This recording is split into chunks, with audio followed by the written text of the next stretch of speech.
the speed of light, humanity is able to see the truth. With information moving at the speed of light, humanity is able to see the truth about the world faster and quicker than ever before throughout history.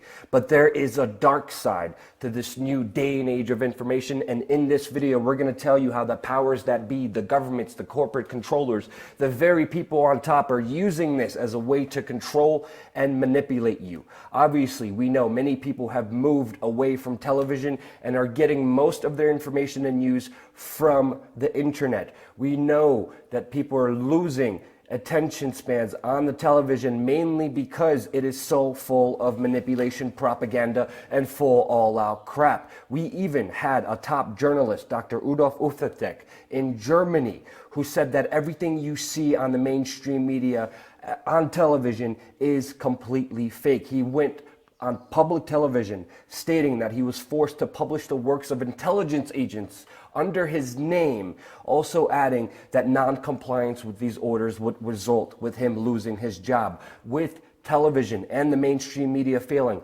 everyone is going online, and of course that powers that be know about this, and they are manipulating you online. It is just being revealed. We have been talking about this for a number of years now, but it's finally being revealed by some news sources that the United States has spy operations that manipulate social media. The federal government is hiring internet trolls to monitor and correct online discussion. When they mean correct, they mean utterly lie to you and discourage any kind of critical thinking and accountability that would make them actually do the job that they're supposed to do. And this is the information that is just coming out right now with CIA agents to troll alternative media sites in huge propaganda program. This program existed before, and they are expanding it right now in order to influence not only mainstream media outlets to promote fake propaganda stories, but by having agents troll internet forums, social media,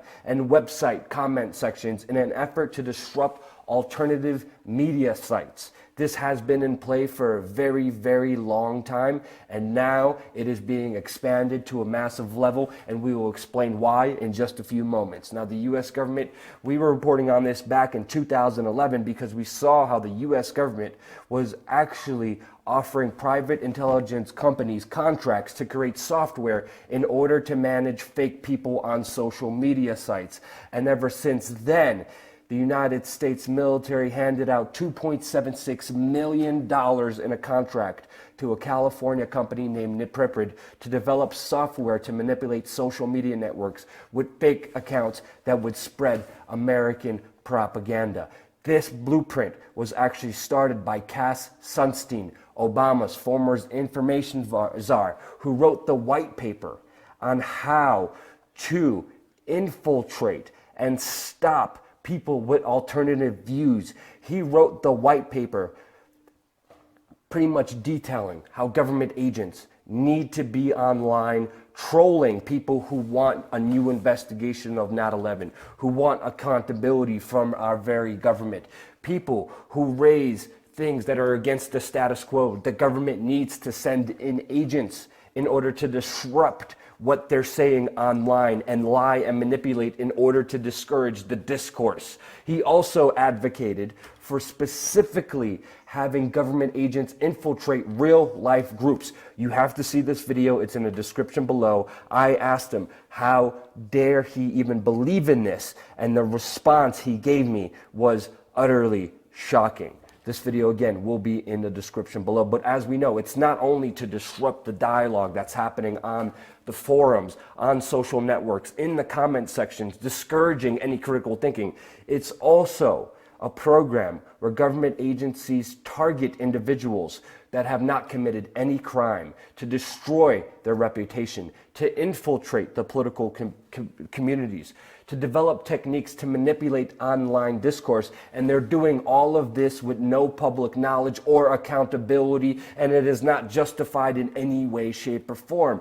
Obviously, discourse brings a better discussion to a greater truth. It helps people understand the situation and find solutions. What the government is doing is writing a blank check for their corruption, for their misdeeds, in order to be more criminal. They already are extremely criminal. Right now, another way that the internet is being manipulated is that every high-profile U.S. terror plot that the U.S. government said that they have disrupted was actually created by the very agency. They are entrapping people, setting them up, and they are making up these terror plots using dummies as a way to fall into their trap and doing everything under sting operations and manipulating people, setting them in jail for the rest of their lives. We have to understand the term conspiracy theory, which Cass Sunstein was using as a way to justify the spying, the infiltrating, the cognitive dissonance against political speech,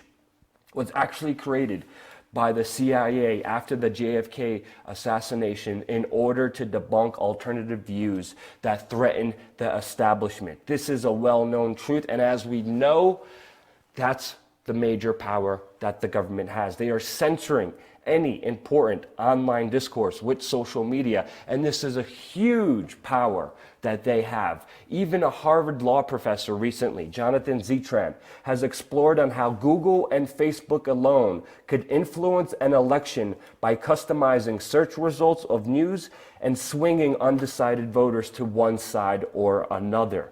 The power of the internet is vast, is huge, and the powers that be are using this as a way to get rid of any critical thinking, any alternative view. Anyone who goes against the status quo will have government agents using tax dollars in order to troll them, in order to manipulate people, in order to show people that there aren't enough people waking up. Let me tell you this. This is the most important news that you guys need to understand. People around the world, and I've known this because I've been all around the world and I've been meeting people everywhere, are waking up to the lie that government is. They are waking up to the corporate destruction that's happening to our environment, to our planet. They are waking up every single day in larger numbers than before, and the government sees this as a threat, and that's why they're pulling all the stops right now, expanding their domestic spying program, expanding their discourse program, expanding their trolls online, because they want you to feel alone. They want you to feel sad and depressed, to make you believe that there's no one else out there who thinks critically, who questions government. But guess what? That is the biggest lie, and that's what's going to take them down. Share this video with your friend. If you're interested in doing what I'm doing, check out Change Media University, a full online journalism program where you could take part, where you could get involved, and you could actually be the change you want to see in this world and start making progress and change in this world by being the media that you want to see in this world. Thank you for supporting this real and independent media organization that's presented for you and by you, financed by you. Subscribe. We're going to have a lot more information coming here your way on youtube.com/WeAreChange.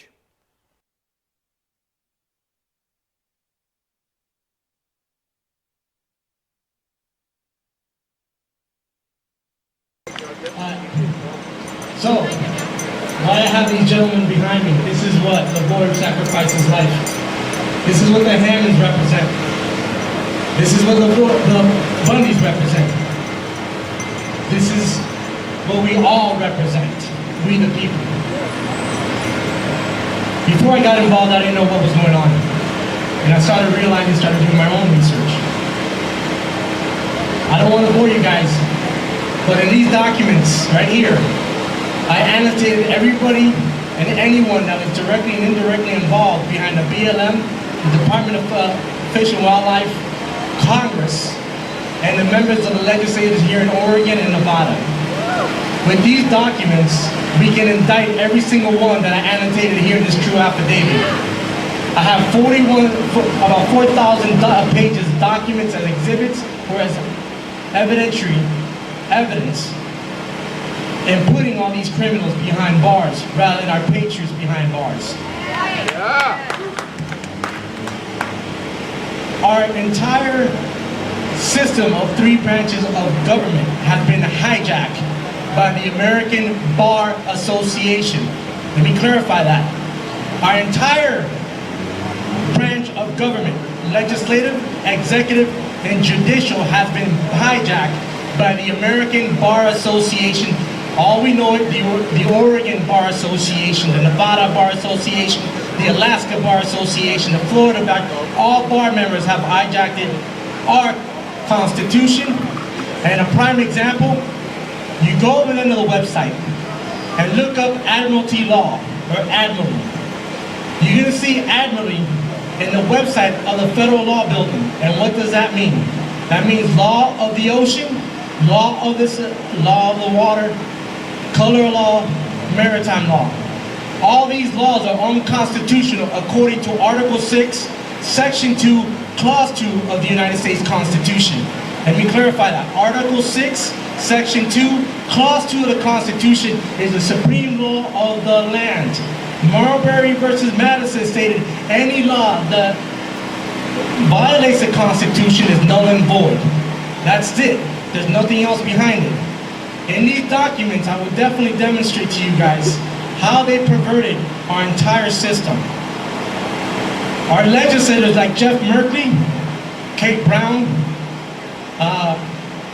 Cliff Prince, and a whole lot of them created laws called statutories under the creation of what they call TRT, Technical Review Team. Under Technical Review Team, they created what's called ORS, Oregon Review Statutes. Under these statutes, they violate our Constitution. They violate Article 1, Section 9, Article 1, Section 10, Article 6, Section 2, Clause 2, and Article 1, Section 8, Clause 17. They went so far as to consider water as a mineral. A mineral, water, when it's a God-given right for us to drink out of water, and they're privatizing water as a mineral, which is crazy. So, how are we here today? We gotta thank Harry Reid, we gotta thank Hillary Clinton, we gotta thank Kate Brown, we gotta thank the Bushes, we gotta thank Soros, the Koch brothers, we have to thank Jeff Merkley, Barack Hussein Obama, and I have it all annotated in these documents on how they did it. Within these documents that I have possessed right here in the 4,000 pages that I have, if you guys want to read it, Stephen E. Grasky, from 2002 to present, has participated in all three branches of government. He's played in the legislative branch, judicial branch, and executive branch. What does that mean? He's a tyrant. He's taking all three branches of government and doing it what he pleases. This is what we're here today. His cahoots with Calico Resources, his cahoots with uranium resource, and his cahoots with Uranium One, also known as Energy LLC, which is also Venture One, when it started before it became any of those two names. What happened was, our dirty politicians in Washington, D.C. in 2002, they went ahead with Stephen E. Grasky and started creating the BLM in the Department of Fish and Wildlife. I have those documents to prove it. They came over and they started with the BLM on land grabbing. And by the way, Harry Reid, through his investments called ENN, also known as, and I'm trying to recollect because a lot of information, created a satellite, which we have in the stratosphere. And what it does, it pins every mineral in the United States. From Florida to Washington, D.C., to Maine, to California, and here to the state of Washington and Oregon. So they created what's called DOE, or what was around, Department of Energy. Through the Department of Energy, they use this uranium to make weapons. And guess who has lots of uranium? You guessed it, Oregon. Has tons of uranium, and they made back deals with Russia and China to sell this uranium. This is why we're here, because they committed treason upon our Constitution. They committed treason upon our lands. They committed treason upon our minerals. They should be in prison, not the Bundys, and not our patriots. Audio check. These documentations that I have can indict every single one in regards to a common law grand jury. A common law grand jury needs to be formed, must be formed. We are the people. Scalia told us that we are the fourth branch of government. Scalia was assassinated by the same co-conspirators that behind our land grabbing in Washington, D.C. All you have to do is read Scalia's Supreme Court decision on the fourth branch of government on common law grand jury. Matter of fact, read the 7th Amendment of the Bill of Rights. And we do about it? How can we stand behind it? What we can do behind this is we all collectively start calling out grand jury. We must stand as one, go to Sheriff Palmer, give him the documents that I have in my possession, get the militia, get the Oath Keepers, and every patriot deputized, and we start arresting everybody from here all the way to Washington, D.C., where they created these bills. Unconstitutional bills, these criminal bills, criminal mischief, and fraud. And one thing about the Hammonds, fraud has no statute of limitation. The Hammonds can be out tomorrow if we, the people, come together as one. And the hell with all these bar members, the hell with all these dirty politicians, and the hell with all these lobbyists. They all need to be indicted and facing in a constitutional grand jury hearing. This is why it's so important. And we need Palmer to deputize our militia and our Oath Keepers and every patriot. If we do that, I promise you, we will get back our republic, but it all depends on the will of the people. What are we willing to sacrifice? Are we willing to sacrifice what the force stood for? Look what we're standing for. Is this what it means? Or do we have our kids and basically live in tyranny? It all depends on what we want to do.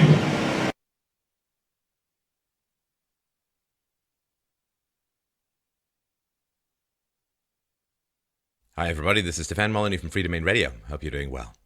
So I got some questions yesterday that came out of a report that I did on the terrorist attack in Brussels. This is from a leftist, and I talked about how the mayor of a sort of terrorist-ridden district in Brussels had been given a list of people who were suspects in terrorist activities, and she did nothing with it. And he said, so just because an authoritarian has the name of someone on a list who has yet to do something wrong, that gives them the right to be arrested/punished? Do you also approve of the thought police? Now, first of all, I only talked about them being questioned. Of course, you don't arrest people based upon having a name on a list. But what I find interesting is the degree to which leftists are suddenly really, really concerned after, 60 years of hysterical, vicious political correctness and attacks and getting people fired and destroying their careers and destroying their lives, that suddenly now they're very, very concerned about the thought police.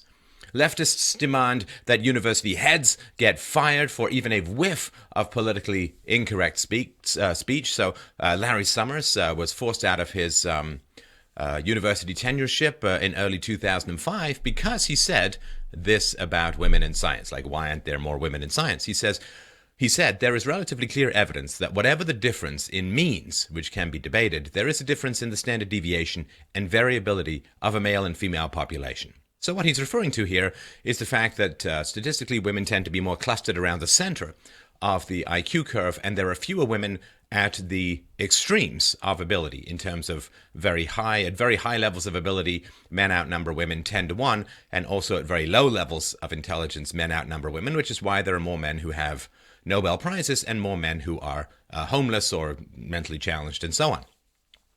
Now, this is a fact. It is a scientific fact. It's been well reproduced in many, many different studies. And people went hysterical and demanded that he be resigned, and women were screaming and fainting and running from the hall wherein he made this relatively innocuous off-the-cuff remarks. I think it was in a Q&A session, thus showing the robustness of women in debates about facts. And James Watson, one of the co-discoverers, along with Crick, of the DNA, DNA's double helix nature, and he talked about ethnic differences in IQ. Again, well established, over 100 years. The American Psychological Association has validated this information after the bell curve came out. And everyone just screamed. He was resigned. He was forced out of his positions. He was fired from all his boards, and he ended up having to sell his Nobel Prize. And no leftists came to his defense. In fact, they were leading the charge. You know, when Ben Shapiro or Milo Yiannopoulos go and do talks in universities, there's regularly disruptions. When Donald Trump wants to hold a rally in, say, Chicago, people threaten violence and he has to cancel the rally. So the idea that I'm somehow promoting thought police and punishing people merely for being on a list, boy, that would be a huge step up from what the left is currently doing. Now, I'm not accusing this person of doing that, but he's from the left. And I don't know the degree. Maybe he can email me and show me all the posts he did over the past couple of years attacking the left for its intolerance and politically correct attacks upon people's very lives and livelihoods. So I find that just a little bit precious. Now, he said, too, extremists are only from the left. I think he's being sarcastic. Boy, never met a lefty who's sarcastic, he said, sarcastically. Extremists, he said, are only from the left because we uphold a democratic/social ideology. I don't even know what that means, a democratic ideology. Well, if the majority of people want to reinstitute slavery, is that okay? Democracy is an ancient enemy of freedom, well recognized by the Greeks and the Romans and so on. And democracy is basically mob rule by those of average to below average intelligence who tend to become more dependent on the state because they have less to gain in the free market, at least in the short term. So I don't know what what is a social ideology? There's such a thing as society, and that's my belief system. This man must have gone to quite a lot of college. So he said, extremists are only from the left because we uphold a democratic/social ideology. But the, quote, right believes in an authoritarian solution to extremists as the only answer. Sorry, do you live in a democratic state? Well, if he's in America, America's supposed to be a republic, which is where democracy is supposed to crash like futile waves up against the edifice of the Constitution and the Bill of Rights and so on, and the separation of powers. So this fetish of democracy is ridiculous. Democracy has just become one of these feel-good words. You know, like democracy is a good word, so I'm going to... socialism is terrible, but I got democratic socialism. It's like, I don't know, rape with flowers. Flowers are nice, so let's see if we can cover up the rape. But it's just one of these silly things. Is like I'm going to attach positive words to my ideology and thus hope it's a good thing.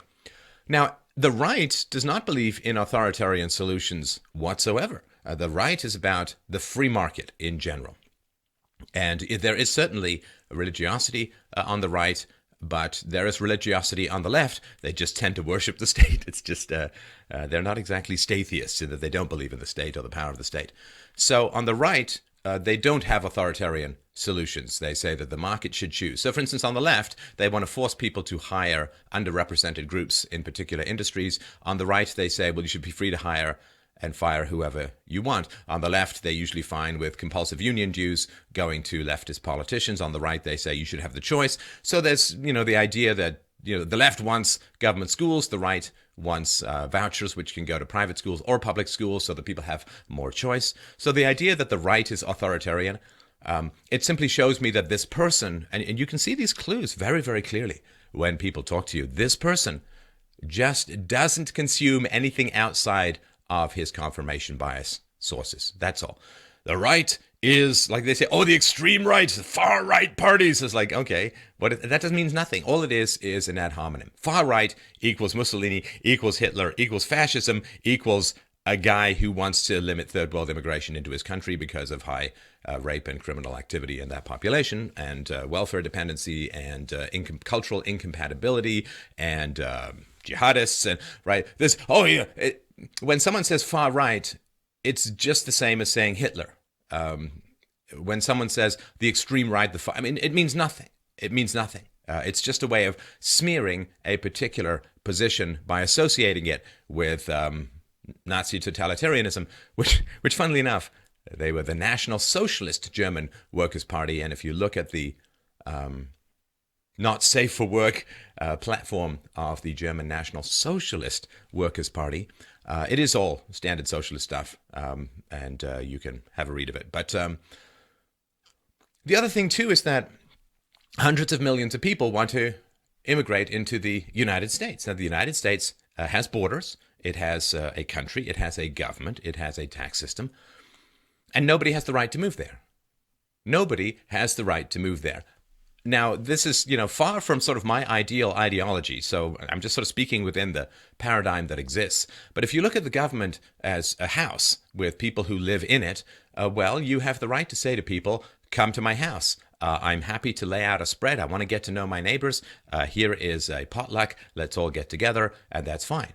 And then if someone comes along and starts, peeing into your kitchen sink, you have the right to tell him to not come. You have the right to expel him. And if lots of people who say, I love peeing in kitchen sinks, want to come to your house, you have the right to say no. It is not an extreme authoritarian solution to maintain the integrity of your geographical environment. And of course, the vast majority, he says he's into democracy. The funny thing is, the people on the left, if you're into democracy, a significant majority of people in Europe and in America have for decades wished to push back against third world immigration into their countries for reasons we'll get into in a sec. So if you're into democracy, these programs should absolutely be put on hold. But you're not into democracy. You're into importing people who are going to reliably vote to the left. The left has lost the argument in the public sphere, and they have ever since the 1960s, when the evils of communism and other forms of socialism were finally revealed after the left spent decades trying to cover them up. So they lost the argument with Europeans and European-derived people, and so they turned to third world immigration in order to stack the deck in democracy, so they didn't actually have to win an argument. They just had to import people who naturally leaned left because they came from more third world countries. So the idea that the left is into democracy is nonsense. They're absolutely not even close, because this is why Donald Trump is so successful, is that for a generation or two, actually, but basically since the massive immigration transformation in 1965, the Americans have been, European-derived Americans, and a lot of the blacks too, who don't want competition for the jobs they want to get. They've been saying, let's put a hold on immigration, let's put a pause, let's slow immigration down, and the majority of Americans have been wanting that, but the left doesn't care. So don't give me this democratic stuff. Even if it was a good system, you don't care about it. Now, he says, number 3, a percentage of Muslims do illegal things like rape women, so that makes them all guilty. But why aren't we all pedophiles? Why aren't we all pedophiles after the Catholic Church's recent settlements? That makes no sense, but I think what he's saying is that, well, we can't judge the majority by the actions of a minority. And given that there were some pedophiles in the Catholic Church, and the Catholic Church had some role in covering up pedophilia and relocating the pedophiles to different dioceses, why don't we view all Catholic priests as pedophiles? Well, okay, so what are the facts? Let's start with the facts, and then we go to the principles. Empiricism followed by reason. It's not a bad 1-2 combo. So the Pope says 2% of priests who are pedophiles. SNAP, which is a survivors group, says it's higher, that 5 to 6% of priests have been accused. Now, innocent until proven guilty, they have been accused. So that is a small percentage. Now, this doesn't mean, of course, that the Catholic Church wasn't monstrous in covering this up, and that the pedophiles and abusers weren't monstrous for their actions. Absolutely. But we're talking about 2, 3, 4, 5%, probably towards the lower end after it would go through a fact-finding court of law. But that's a pretty small number. Let's have a look at some other numbers, shall we? And try and figure out whether we can look at any similarities in equivalencies. So Sweden, 77% of rapes are committed by the 2% Muslim male population. And sources for all of this will be below. 77% of the rapes are committed by 2% of the Muslim male population. 81% of Muslims surveyed support Islamic State slaughters. That's from Al Jazeera. 81% of Muslims support the Islamic State slaughters in the Middle East. In Germany, 80% of Turkish Muslims claim welfare payments. Now, for those who don't know, there's been a huge dysgenic movement since the 1960s where you get smart people to worry about things like overpopulation and climate change and environmental predation and peak oil, and you raise taxes, which is going to hit the smarter, harder working, more intelligent classes more. And so you've had a dearth of babies born to smarter people. You know, it's the idiocracy thing. You can watch the intro to the movie. It puts it in a more entertaining fashion than I could even imagine. So smart people have stopped breeding. People as a whole in the West have stopped breeding because of high taxes and hedonism and a lack of purpose and the general wasting away of late empire decadence. And so that's not normally a huge problem, except that governments have got these massive unfunded liabilities of retirement benefits. They taxed everyone for retirement benefits, spent all the money, and now there's nothing in the kitty except some dusty IOUs. And so they thought, well, people aren't having enough kids, and we can't lower taxes because we've got this giant warfare state. So what we're going to do is we're going to import all these laborers from the third world, and they're just going to make us a fortune. And they didn't. What they did was generally clung to the welfare state and pulled the economy of the host country down even further. Because Turks were supposed to come to Germany as guest workers. They were supposed to provide some necessary cheap labor, and then, they were supposed to leave. It didn't really work out that way. The guest worker plan, the Gang of Eight and all that stuff that happened in the States, the guest worker plans are complete disasters. And the right, big business corporations love those plans because it gives them cheap labor, and the left loves them because it gives them voters, because these people often end up staying and so on. And so, it's a usual government program, which is they say, well, let's replace the kids who aren't being born to the native population with immigrants who are going to be just the same, right? Because there's no such thing as ethnic, cultural IQ, intelligence, nationalistic differences or religious differences. So everybody's, to the rulers, we're all ants, right? We're just completely interchangeable, although even ants have their classes. So they said, well, we've got way too many unfunded liabilities. We can't afford to pay the old people. Old people vote, so let's bring in young people from really opposing cultures. They'll provide the tax base to pay off the old people, and I'm sure they'll just assimilate, and it'll be just finey oldie hunky-dory. And it turned out that it actually is in the process of destroying the remnants of the welfare state, and it's going to provide the exact opposite of what the government intends. Rather than shoring up the finances of the country, they are going to be dragging it down. In Sweden, just in 2015, the cost of the Muslim migrants was 14 times the national defense budget. I put those two together for a reason. I'll let you puzzle that one out. In Sweden, among the 16.5% foreign-born, there is 10 times higher welfare dependency. 10 times higher welfare dependency. In Denmark, 46.1% of Muslims surveyed feel that Danish law must be based on Sharia law. In Holland, 50 to 70% of former Muslim asylum seekers, and they're not, because the majority of them don't come from war-torn Muslim countries. In Holland, 50 to 70% of former Muslim asylum seekers live permanently on welfare. Permanently on welfare. In the UK, there was a survey of Muslims, and 76% of prominent Muslims strongly support jihad. In Britain, 80% of London's Muslims support ISIS, the Islamic State. In Britain, 24% of Muslims have zero qualifications, and 21.3% have never even held a job.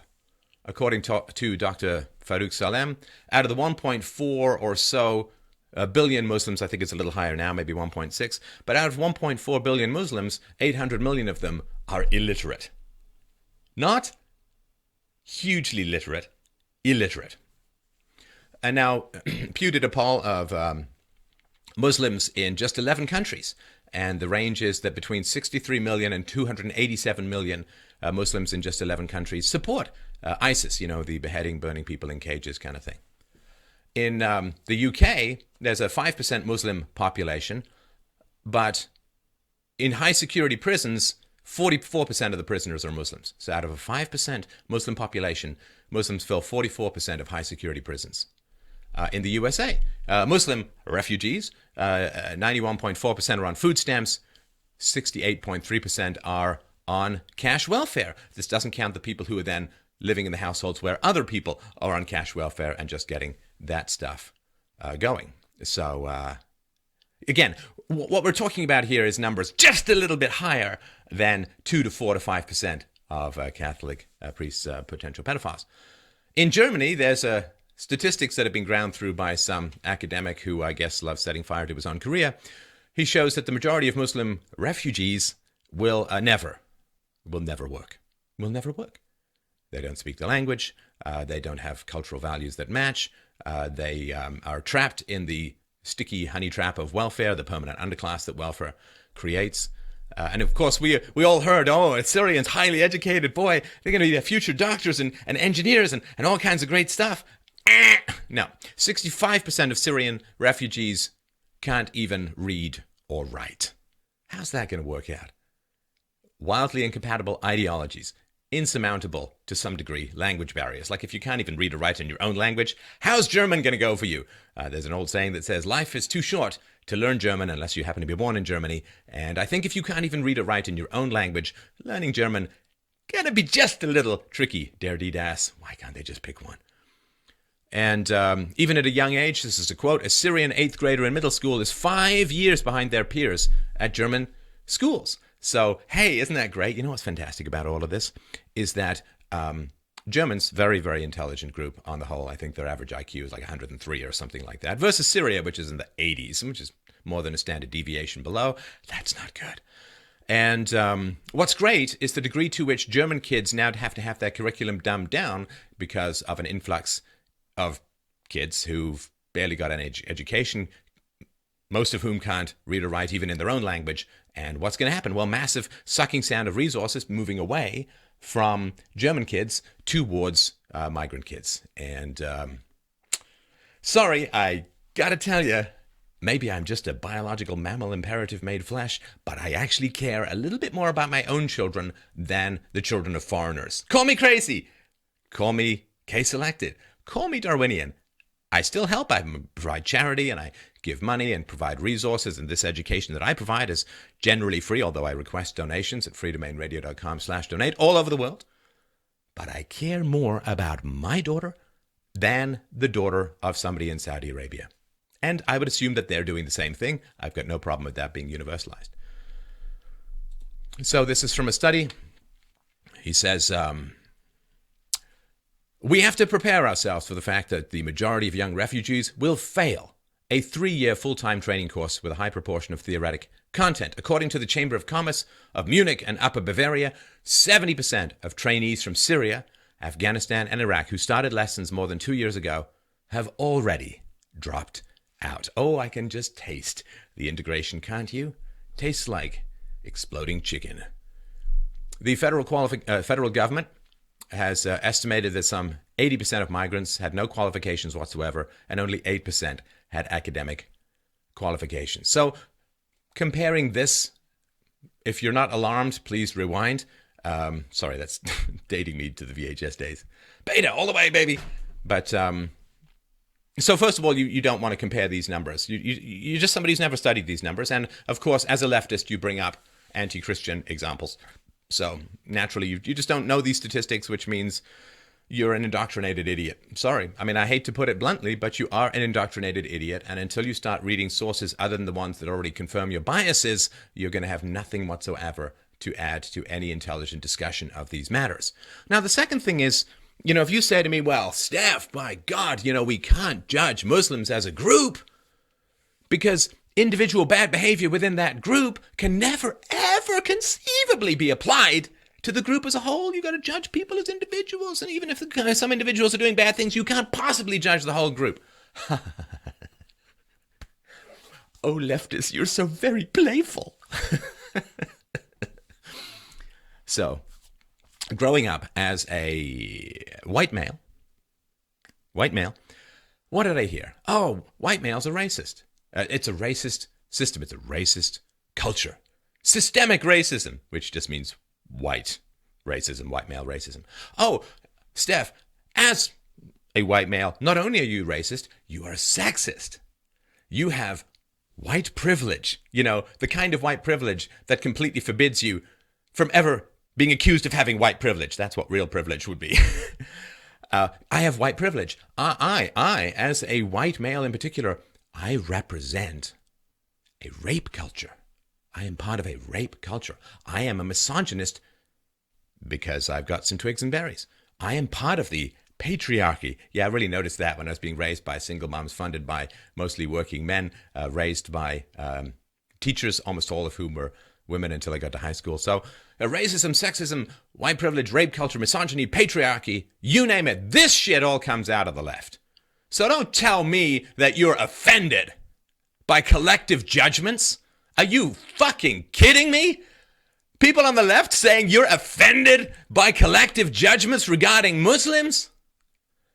A very tiny percentage of men are rapists. Actually, not the case in Africa, where a lot of the migrants are coming from, where a third of men have admitted to raping someone. That's a pretty high number. Pretty high number. That seems to me a little bit more of a rape culture that leftists who claim to care about women should do something to oppose coming into Europe, a rape culture which comes out of Africa where a third of men have admitted to raping. Numbers higher in reality.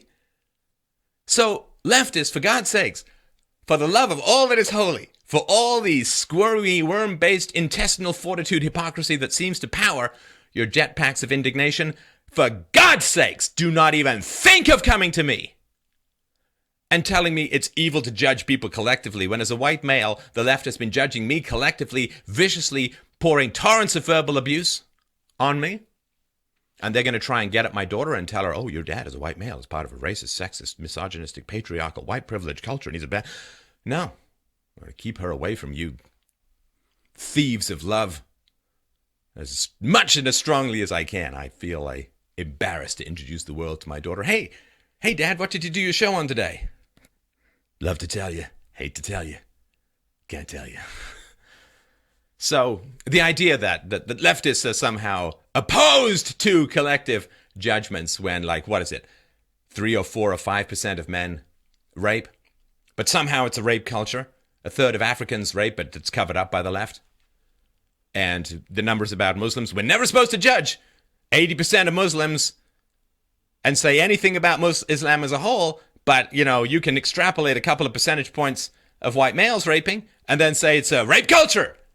So as somebody who's been on you've been on the delivering end of the verbal abuse of leftist viciousness, so you don't see it, right? You clearly don't have the empathy to understand what it's like to be on the receiving end of these things, because you've conformed to all of this verbal abuse and you're on the throwing rocks side rather than on the receiving rocks side.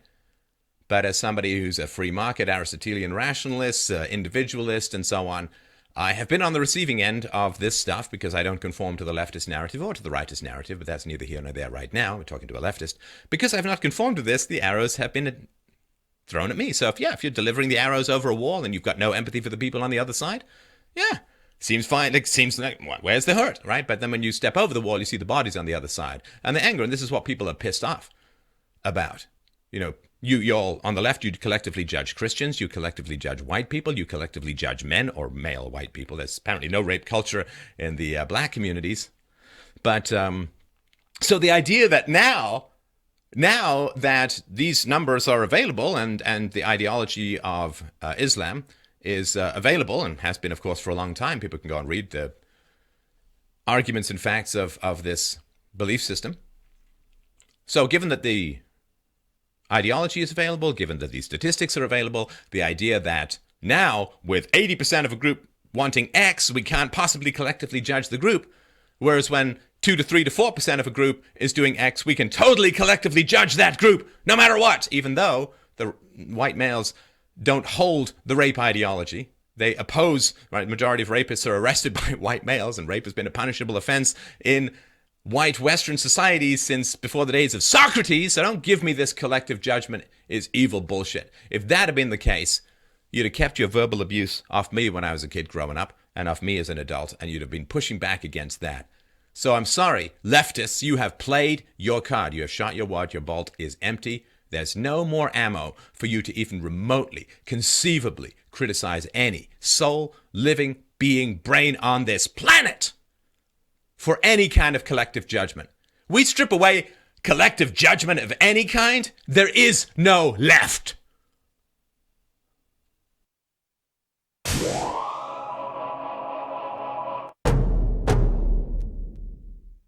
The hot tub is cool now. But they poisoned it. I know, right? I know. Sing me some harmonies. It's a small picture in a shop somewhere, and I know who it is. It's Mormon Judy and cow people. A little pitchy, but good stuff. Governor Romney's black. I think black can be judged. How do I do this? Dude, I don't have a jet ski. Not the kind you're talking about. Plus, everyone can see that I'm not black. This isn't scientific stuff. I heard there's not gonna be a test. But I do want you to support me and be my man. That's beautiful. I know he's black. Ahmed, how did you know about whodunit in the lounge? I didn't know. Oh, you didn't? Oh, well, they started clapping for the mad cow until someone sold him. And then when he died, they had him stuffed, like that water buffalo, stuffed. That dude's the sickest. We hate him because he had eggs for a bath. Gonna throw up tonight. But if you throw up, then it's as a jealous woman. In horrible weather, I sneeze and I just lose the puppets. I'm thinking Governor Romney won't do that, okay? And this has gotten me thinking. I see a purple idiot, speaks German with a big, spunky Irish Labradoodle puppy. Oh, he got me. And I want you to feel bad, because I've got funny radiation coming up on my Come desk. on, I'm and not it's a too robot, much. okay? I wish. Then I could go higher, and you could rotate my arm and send me whooshing into space. Can you hear me? Now, Matt, shush, because the sofa bears don't know. Go right off, and I'll defeat 17 bears while you're gone. But first, I want you two to turn and look at each other. Yeah. Oh, now that's nice. Just stare deeply into each other's eyes. Yeah. Good. Now say the first thing that pops into your brain. I don't want to touch sandpaper. I like the whiz. Okay, all right. Now I want to try something. What do we go? Let's go.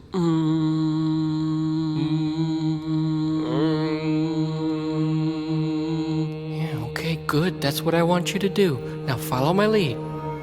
I'm jumping in a pimento shower. I wanted the music first. In the tragic square of the Fresh Prince, there went a perfect brown baby.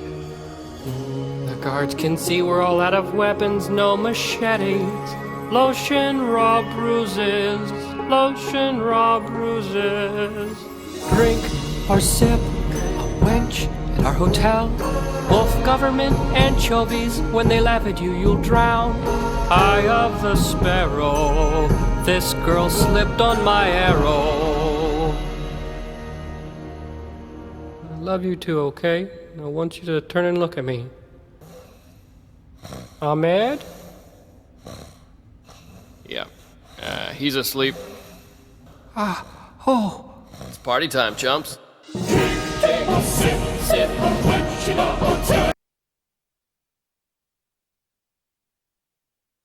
Green Bay Packers quarterback Aaron Rodgers to say he saw a UFO on a podcast. Listen to this. It was definitively large in the night sky, moving from left to right. Again, we're at like 12:30 at night here. Yeah. And it was me and Steve and his brother that saw it. And it goes out of sight, and we look at each other and go, what in the was that? That would probably be a pretty good reaction. Make you do that? That's a natural. Well, twin comets passed by Earth within 2 days of each other, but that wasn't the rarest part about the comets. And how about this rare flyby happening today? NASA says a twin comet will fly by the Earth today. They could be interplanetary twins. So that means the smaller one could be a fragment that broke off of the larger one. Yeah, so the smaller comet was discovered 2 months ago. The larger twin will pass near Earth today, with a smaller comet following suit Tuesday. But the event will be the third closest comet flyby in recorded history. So a lot of people watching out, looking. I was wondering what interplanetary twins meant. I know you've always been asking. Now we have answered I'm glad your you broke question. it down for me. A meteor has been filmed in the skies above Britain, the second time it's happened in a month. It was visible in the middle of the night across the south and eastern parts of the Midlands.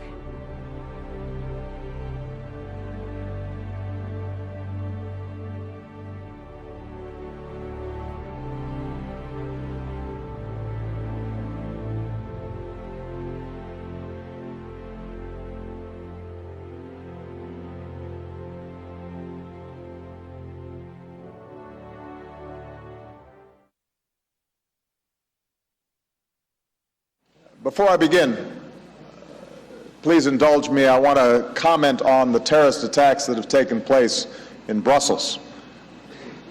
The thoughts and the prayers of the American people are with the people of Belgium, and we stand in solidarity with them in condemning these outrageous attacks against innocent people.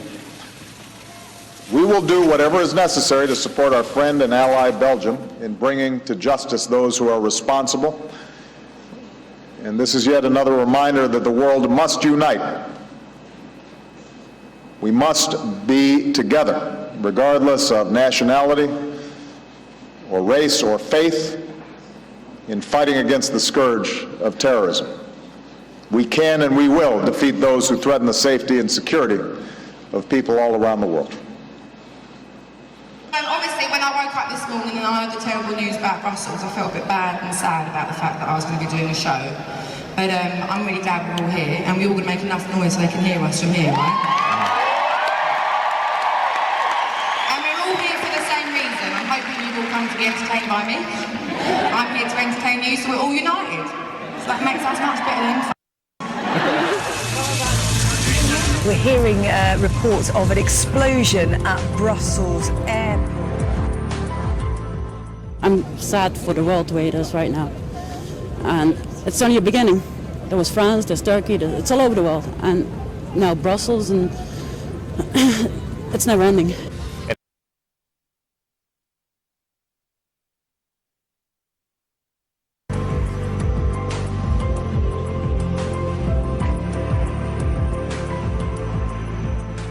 (9:11 a.m., just an hour after the airport explosions, 7 miles away, another bomb goes off near the offices of the European Union. A controlled explosion, no bomb.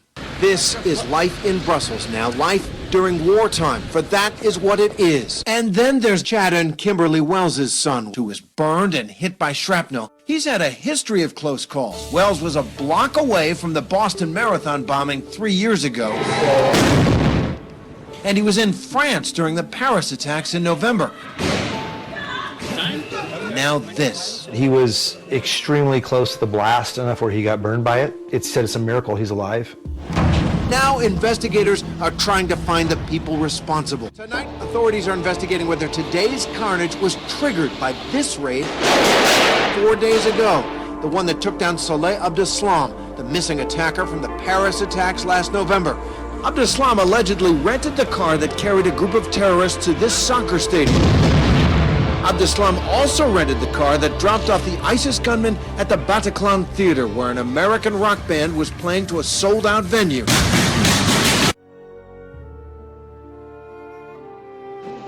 And this is yet another reminder that the world must unite.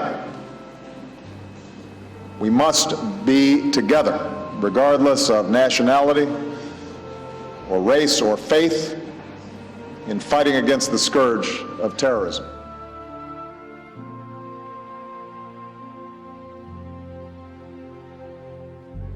Tutti noi diciamo siamo diversi, siamo differenti, abbiamo differenti culture e religioni, ma siamo fratelli e vogliamo vivere in pace.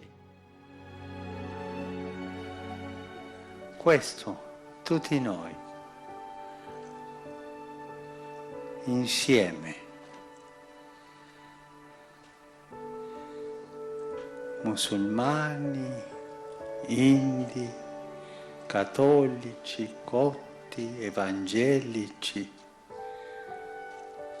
ma fratelli, figli dello stesso Dio, che vogliamo vivere in pace, integrati.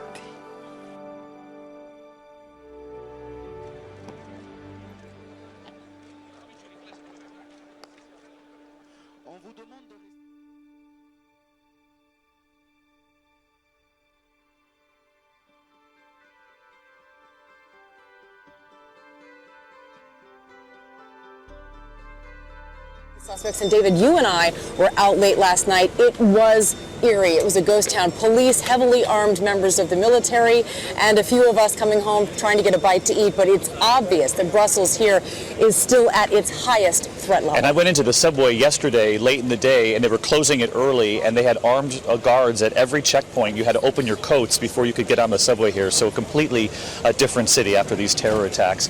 The Minnesota Senate today overwhelmingly passed a bill to start planning for high-security real ID driver's licenses. Yeah, if Minnesota does not comply by 2018, state residents won't be able to use a driver's license to get on a commercial aircraft. Minnesota is currently one of only 5 states that have refused to comply with real ID. They cite a government intrusion on personal privacy, but now the state has to change, or millions of Minnesotans could be having a very hard time at the airports. Without new tamper-proof high-security driver's licenses, many Minnesota residents won't be able to board planes or enter federal office buildings. But even the bill simply giving permission to start planning rubs some lawmakers the wrong way. But what we are losing is another page or two of our personal privacy protection and the constitutional right to be anonymous in our society. The federal government ordered new security identification after 9/11 as an added safeguard against terrorism. The Real ID driver license is going to provide a chilling combination of personal data access and perhaps endless surveillance opportunities, either for federal government or for corporations. Developing tonight, the U.S. government has been using spy drones for non-military purposes on U.S. soil. That's according to a new report. The Pentagon has done this for more than a decade. So is this legal, and what is the government doing with this information? It's very shocking. John Kerr III, Western Regional Director of the New York Civil Liberties Union, says now more than ever there's a need for oversight. We need to have rules in place that protect us from the surveillance society. By that I mean a government that can track us, a government that can follow us, can follow our every movement, can look into our windows, hear our conversations, and peer into our houses of worship. Terror in Pakistan. Dozens of people, reportedly mostly women and children, are dead after a suspected suicide bombing ripped through a public park. At least 60 are confirmed dead and more than 300 others wounded. The Pakistani Taliban has claimed responsibility and says Christians were the target.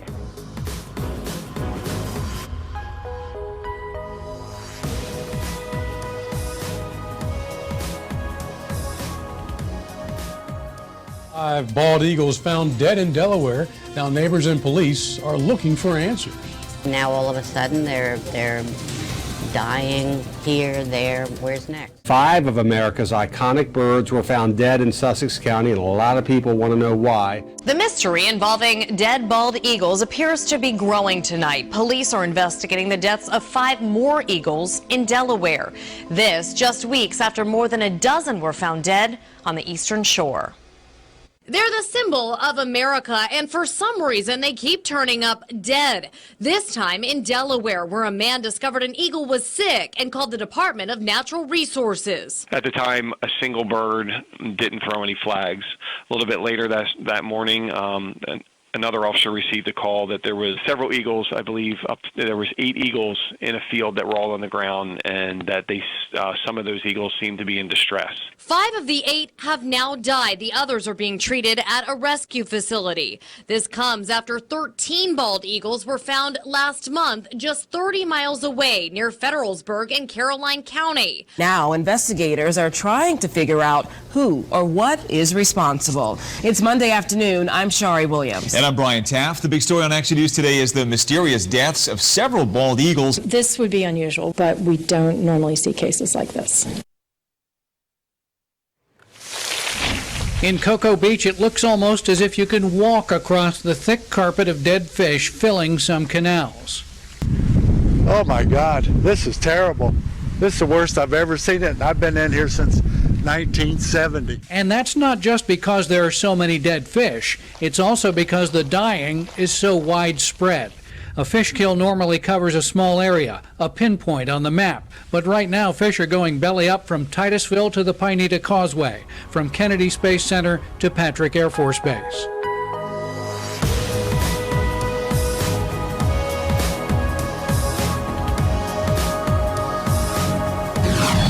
This is really quite a story, and it's new at 11 tonight. A photo snapped at a Vancouver Dutch Brothers drive-thru goes viral, and it reveals a human connection over a cup of coffee. How are you? Let's go.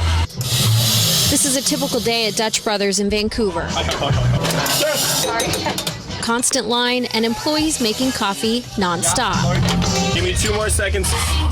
There we go. Have a great day. Last Friday, the work paused for just a moment. She came up to the window and, explained kind of what happened, how her husband had passed away. Without hesitation, the crew stopped, and together they prayed over the woman. We love people, and anytime you see someone, sad or mournful, it takes you 5 minutes to make their week, make their month, make their life.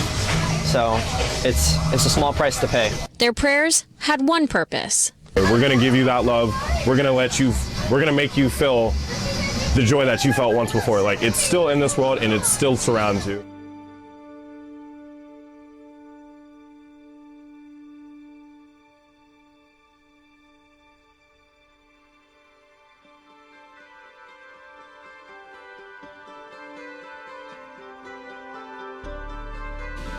It promises a peace it can't produce. It presumes a unity that is impossible, and then what we're learning is it paves the way for a one-world leader.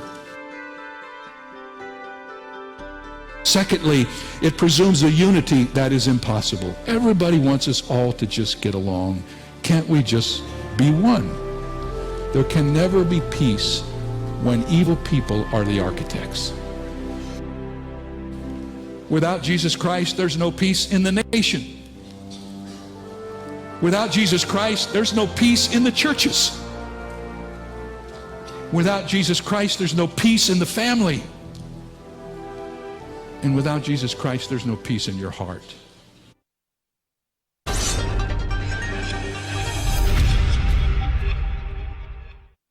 What in the hell is going on in California? Shots fired at campers, hikers in Apple Valley, Hot Springs, California. Armed terror cells arrested near Los Angeles. Wait a tick. I thought Obama said we had nothing to worry about. Just keep shoveling them in because they're not going to hurt us.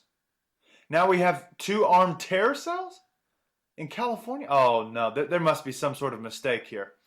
8:28 p.m. Sunday, March 27th, a heavily armed group of men with Middle Eastern appearance were arrested 2 hours ago outside LA after opening fire upon hikers and campers in a large state park in the area. So if you think that enjoying the nice California mountains is a good idea, think again, because there might be armed terror cells amongst the mountains. Middle Eastern, we'll use that word. Middle Eastern terror cells. Photos taken by one of the victims of the attack have been supplied to Superstation 95, as have screenshots of MMS messages received during the incident. They appear below. No word yet from authorities about the identities or affiliation of the men arrested.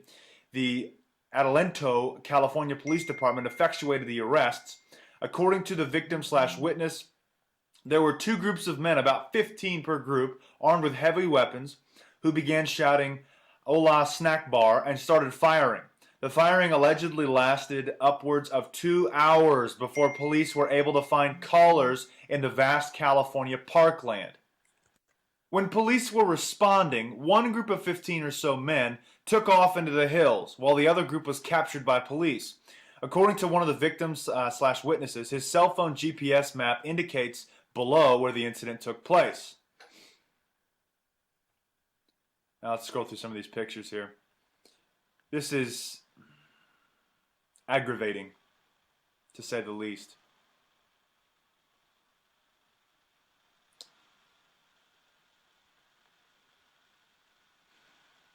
Here, let's go look at the. I couldn't get it to stop scrolling, so that's why we're going to a different window here. This is the MMS, I guess. I was just in a terrorist shooting. I'm not joking, and no, not crazy. What? What happened? Are you safe? Where? Barely have service. I'll call as soon as possible. Called you, text/call when you're safe. While camping in the bottom of a valley. 15-ish in each group. A bunch of campers were down there, and there were 2 groups of Middle Eastern men. This morning, they put on turbans and started shouting Al-Akman up in the hills a bit, then started shooting. Non-stop for about 2 hours. A group of Marines on vacation were there, and their bags were robbed. Helicopters all over. One group went into the mountains. Have police arrived? The other took the trail as soon as the chopper showed up. Has anyone been hurt? Yes, some special service flew in. Ooh, special service. But by then, they were out of the campsite. They're still looking for them. They're still looking for them. I'm hiking out of this mountain now with the Marines. No one hurt that I know of. Happy Easter. Where are you geographically? Where are you? Half the pack is in the hills still somewhere. Going to keep moving to my knowledge. Apple Valley, Hot Springs. Have you been smoking something? Were you camping or hiking? Scary. Camping and hiking. Don't tell. Don't tell what? Apple Valley, Hot Springs are in San Bernardino. Oh, really? I specifically remember an incident taking place there where it looked like there was a false flag. In fact, we talked to one of the victims in our Unlimited series. Not Unlimited series, not the series, the Unlimited. All right, let's pause up here real quick. Apparently somebody needs some attention. It's this Shenandoah who said something, I have a drunk, dirty heart. All right, so let's go take a look at who Shenandoah is. No idea. Never heard from this person in my channel ever. All right, so Shenandoah is she's subscribed to a few channels, some of them the same as mine, Off Grid Nation. Just a few channels, honestly. She liked a few videos, 4 of them. 4 videos. Or her or he, I really don't know. Do I sound drunk to you? I mean, really? Come on. I mean, what kind of idiot game are you playing? What? I mean, really, what kind of idiot game are you playing? Here, why don't you call in? I'll give your number to everybody and we can all have a discussion.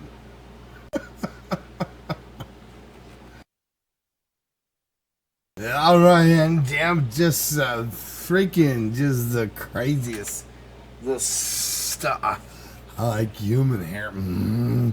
It's good every once in a while. Idiots. Anyway, back to the show. There you go. You got your attention. Shenandoah. Is that what you wanted? Section of the website. You got it. And they were questioning the incident because none of it made sense. It looked like it was all pre-planned. I mean, that's what they were saying. He didn't, anyways, whatever. But now, San Bernardino, again, Apple Valley Hot Springs are in San Bernardino. So we have no official word from CNN, NBC, ABC, and all the other mouthpieces of the New World Order. We only have MMS, and we only have pictures of police actually arresting individuals who look Middle Eastern, yet there's no confirmation on what the hell is going on. How does this not hit the news? Somebody's not doing their job. This is outrageous. A terror cell is in California and nobody wants to talk about it. Excuse me? Wow, man, I must have read CNN Psychological Warfare backwards here, because I was under the impression that any kind of fear that they could push on the American people was what they wanted to do. However, I must not have had it right, because there must be another pre-planned organization here. I'm being sarcastic. There must be some sort of pre-planned goal that in other countries it's okay to show the violence, but in America, when we have terror cells, we can't show it because then we'll stop importing immigrants. We'll stop getting invaded. Is that right? Because it doesn't make any sense. Because where's the mainstream coverage on this? At least local news stations by now. This is insanity. More crap. That's what it is. No, it's not more crap. It's just Albert Pike. We spoke about this yesterday. In his plan of the 3 world wars, the West was going to be pitted against Islam. They were going to control Islam. Looks like they're doing a damn good job of it. What do you think? God bless and carry on.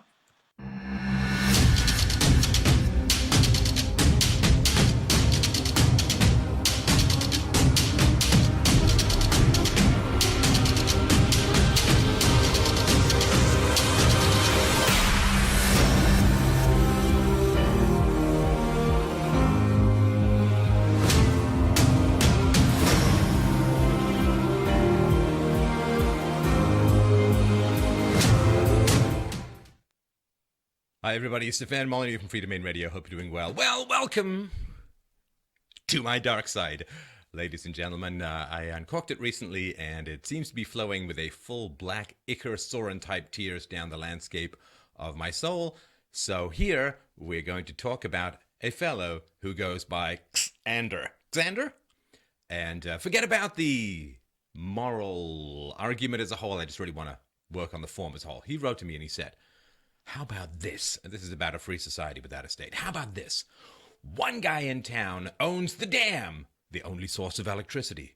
and the indoor plumbing system, the only source of tap water. This guy literally slaps his children up and down the street every day. People cannot convince him to stop with words because this sick fellow actually wants to hurt his children. People cannot initiate force against him because that would be immoral, as they learned in preschool. People cannot effectively sanction against him because no one wants to risk losing their electricity and tap water. The question is this: in your system, Steph, how do you stop this jerk from abusing his children in this situation? Oh, Zandy, how little you truly understand how much you are working for the forces of evil. Let me tell you, first of all, the argument is very, very simple. Of course you can initiate force against somebody who's beating up his children because self-defense is a universal right and thus can be acted on as a third party. This is why you can hire security guards to protect your property. Of course, if somebody's beating someone up, third parties can act to prevent it. It's not a violation of the non-aggression principle. This guy is initiating force. Now, easy answer. So the question is, since Xander knows apparently how to type, probably using his tiny penis, why could he not figure this out? Well, because the purpose of this fellow, I'm just going to call him Mr. X. The purpose of Mr. X's argument, as is the purpose of so many arguments that are put forward to consistent people, is paralysis. That is the entire and whole and sole and total point, is paralysis. Let me give you an analogy before I dive into the actual argument. So, let's say that you want to become a boxer, and I am your trainer. And you come to me and I say, wow, you're a big guy. You look like a strong, meaty, Northern European type. You can beat living hell. Actually, they're better at weightlifting, but you can beat living hell out of anyone. But let's say I tell you this. Okay. To become a boxer, the first thing you need to do is... Oh, hey, by the way, here's a good idea for everybody. Get a program called Peer Block.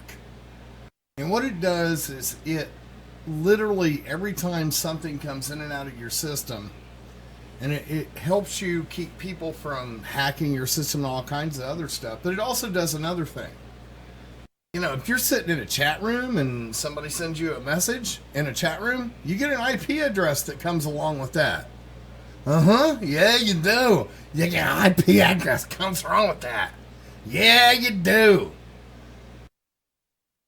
I don't generally use this for anything but other just to protect myself. But, you know, if somebody wants to act like a jerk, well, you know what? I know exactly who that was. BB Tell. Be a little less obvious next time and use a name that isn't exactly who I knew you were in the first freaking place. Limber up, right? You gotta stretch. You gotta really be able to stretch out those hamstrings, stretch out. You gotta, because you know, if you're not limber and you throw a punch or something, you pull a muscle. So you really gotta be limber to be a boxer. And you're like, okay. No, Oblivious Gamer, I was not talking to you at all. I was talking about somebody else completely.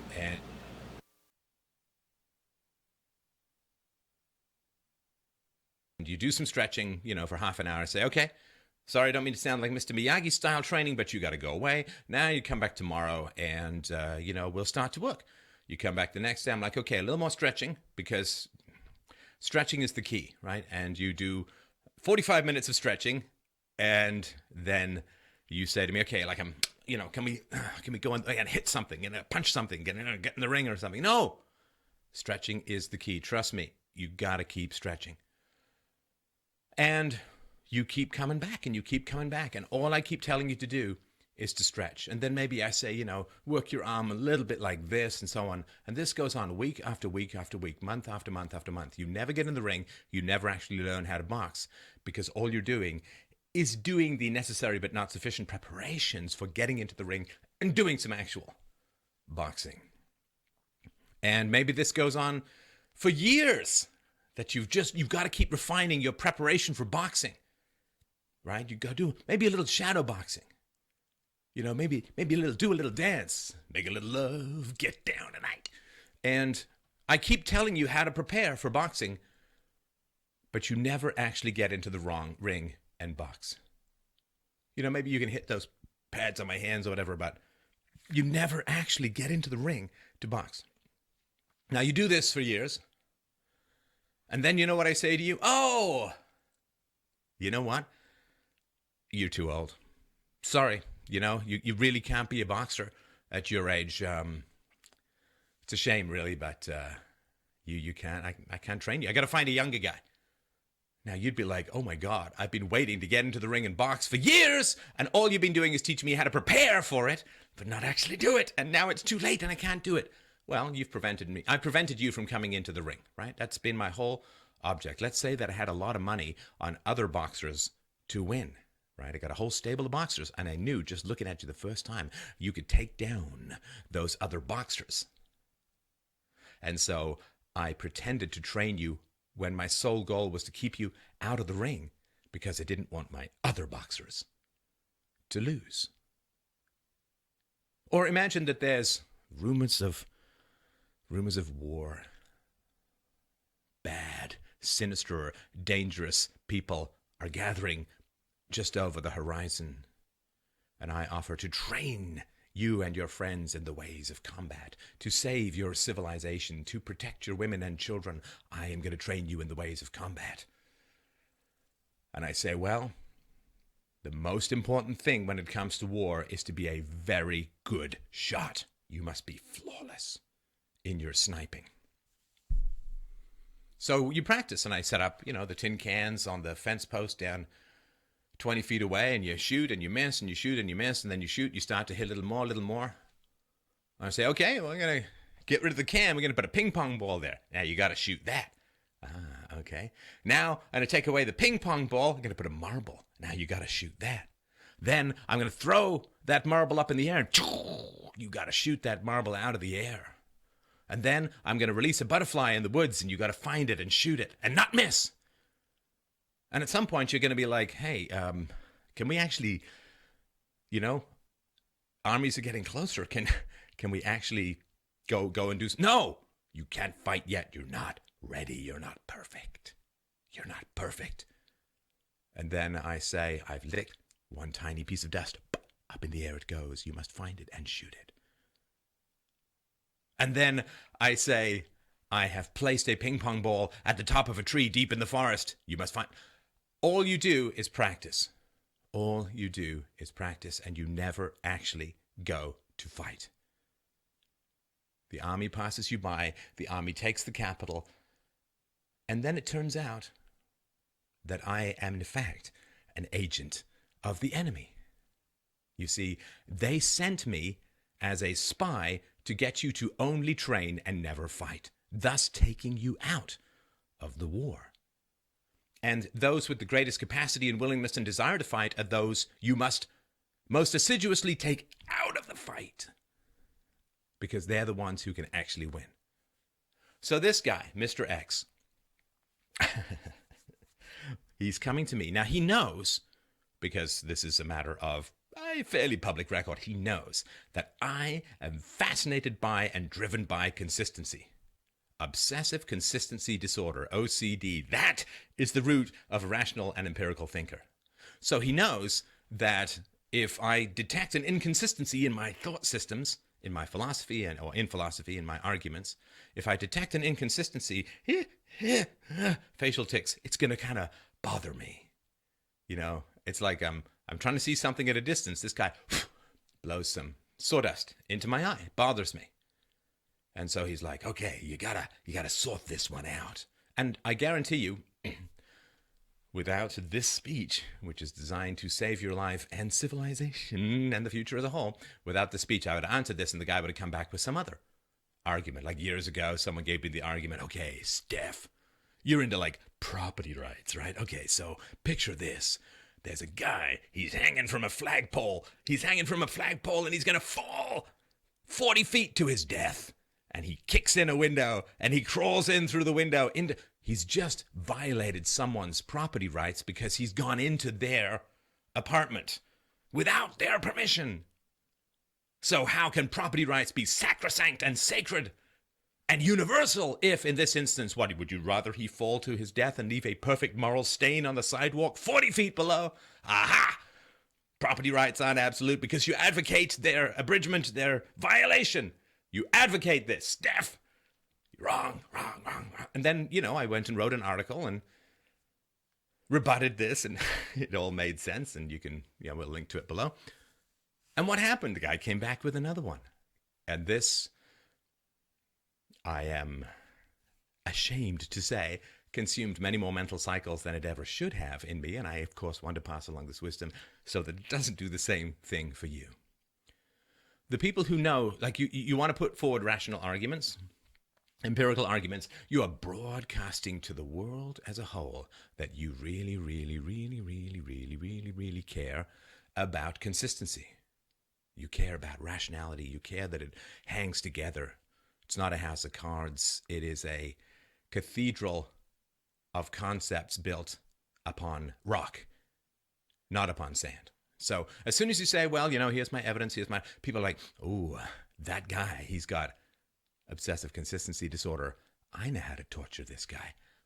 Blow a little sawdust in his face. Tell him he hasn't hit the ping pong ball on the top of the tree 3 kilometers away, and until he does, he can't consider himself ready to fight.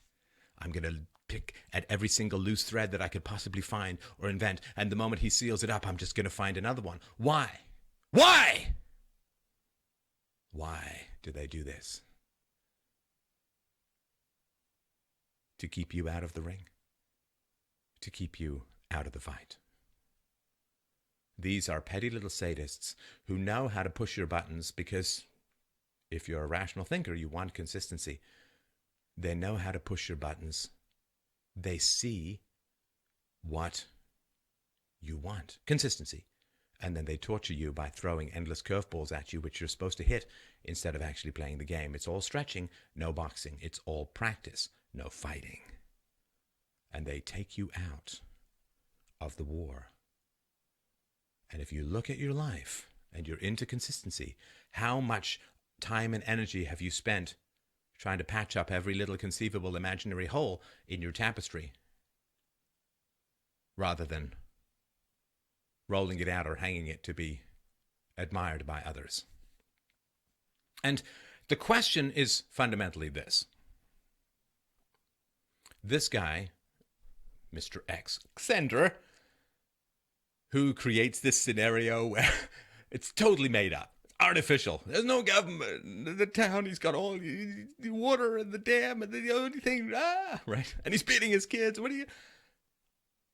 Is that really the number one moral issue in the world today? It really is not. And my question is for these guys and all the people like him, there are people out in the world called most everyone except you and me, who have completely crazy, irrational, contradictory, insane beliefs. Is this person so fascinated by consistency?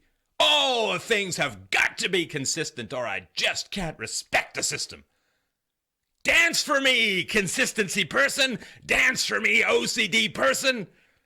I throw a wrench into your perfect system and watch in sadistic glee as you dive around trying to patch it all up, rather than actually going out there and fighting the evil in the world. Ooh, dance, my little puppet.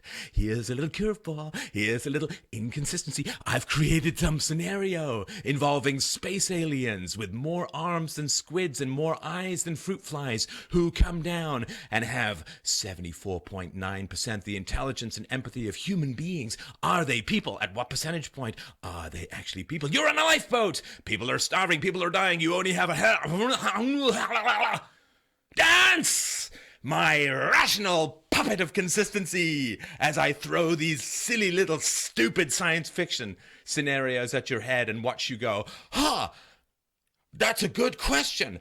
I think I'll spend a day and a half rebutting it because that's going to fix everything and then you'll be rational, right?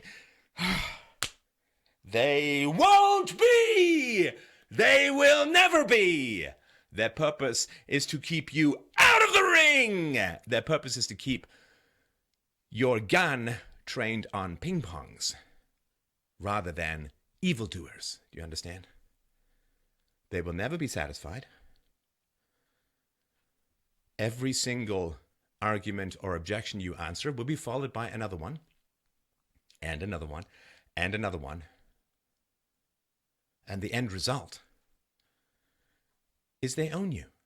You have become their slave. And somehow, the validity of your system depends upon their acceptance. It's a form of verbal abuse, a form of humiliation, a form of withholding, the withholding of approval until you satisfy particular demands. And my only question is this. If inconsistency is such a problem for these people, Mr. X, hi. If a perfectly coherent and consistent system is all you care about, should you not start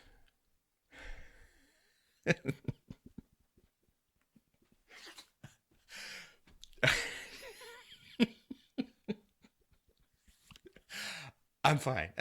I'm fine. Sorry, let me start. Mr. X, if inconsistency is such a problem for you that you feel that thinkers must be perfectly consistent in the cathedrals of concepts that they assemble together, why are you starting with me? Why are you starting? Why do you spend all this time to come up with this scenario and type it out and pass it to me? Why me? Are there any conceivable or conceivably more inconsistent systems out there in the world than the ones I put forward? I wonder if this moral hero, this prince of consistency, I wonder if he posts a lot of stuff on Islamic websites or communist websites or Nazi websites, or like, can he not find any more inconsistent systems than the one I put forward that he's got to focus on me and the system that I've put forward? You can find out more about this system. I got a bunch of free books at freedomainradio.com/free. I don't know.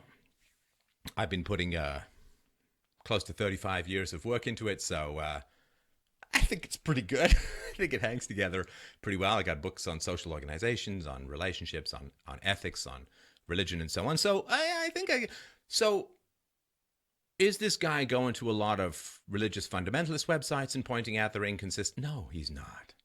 He's not. He's not. In fact, what he's doing is being sent by insane systems to make sure that all I ever do is train and not act, that all I ever do is stretch and not box. And this is what I mean when I say that they work for the enemy. They work for the enemy of reason. Reason equals virtue equals happiness. And people who chip away at rational systems and create insane scenarios of lifeboats and flagpole hangings and weird towns where one guy owns everything and, whatever, right? They're not interested in consistency. They're interested in paralysis. They don't view your system as something that they can help out of a wheelchair. They view your system as robust and athletic, and they want to put it into a wheelchair. That's what they want to do. They're snakes. They're not anything but venomous snakes that attempt to paralyze you. In this behavior. Maybe they're fine in other areas of their life, but I doubt it. Because, personality tends to be consistent in one way or one form or another. So, I say to you, my friends, my brothers, my sisters, my tribe, have the basics down. Property rights, the non-aggression principle, free will, reason, evidence, science. Have your basics down. And as soon as you put out that you care about something, especially in this internet-enabled world, as soon as you put out that you care about something, every single asshole and a half on the planet will come swarming around you like you just poured out a bunch of honey in a fly farm. Because, this guy cares about it. Let me tweak him. We are not generally surrounded by people, but by trolls, we hope, through the rapid evolution of philosophy, to eventually convert into people, sooner rather than later, I hope. But they're not interested in consistency. They're not interested in helping you perfect your system. Because if they were very much against inconsistency, where would rational philosophy be in the hierarchy of systems they would criticize? There would not be life enough, should they live as long as Methuselah, for them to get down the list of irrational belief systems to get to rational philosophy. There would not be enough time in the universe for them to do that. If they could speak as fast as me, and sometimes I'm aware that I sound like faxing, even when you don't double speed me on YouTube. Don't do it! I don't sound sane enough even at normal speed. Don't double speed me, bro. Half speed is fine. So these people are not interested in consistency. They're interested in serving evil by paralyzing goodness. So just ask them, can you show me all your other posts where you've criticized irrational systems? They won't have. Because people who are committed to irrational systems have the magic of faith. Faith in gods, faith in the collective, faith in the common good, as defined by the elite, faith in the state, faith in law. Law is magic. It's not just an opinion with a gun. It's a tidal wave of virtue that comes out of the general brain farts of the unintelligent population. They've come to you because they know you care about consistency, not because they care about consistency. They are not interested in helping you perfect your system. They're interested only in torturing you and killing virtue. And we know what our immune system does with things that aim to harm it. Well, let's just put it nicely and say, such incursions, such intrusions, such assaults, and such attacks should be scornfully rejected. Pass by the people who claim that they wish to perfect you through practice. Get into the goddamn ring and start swinging.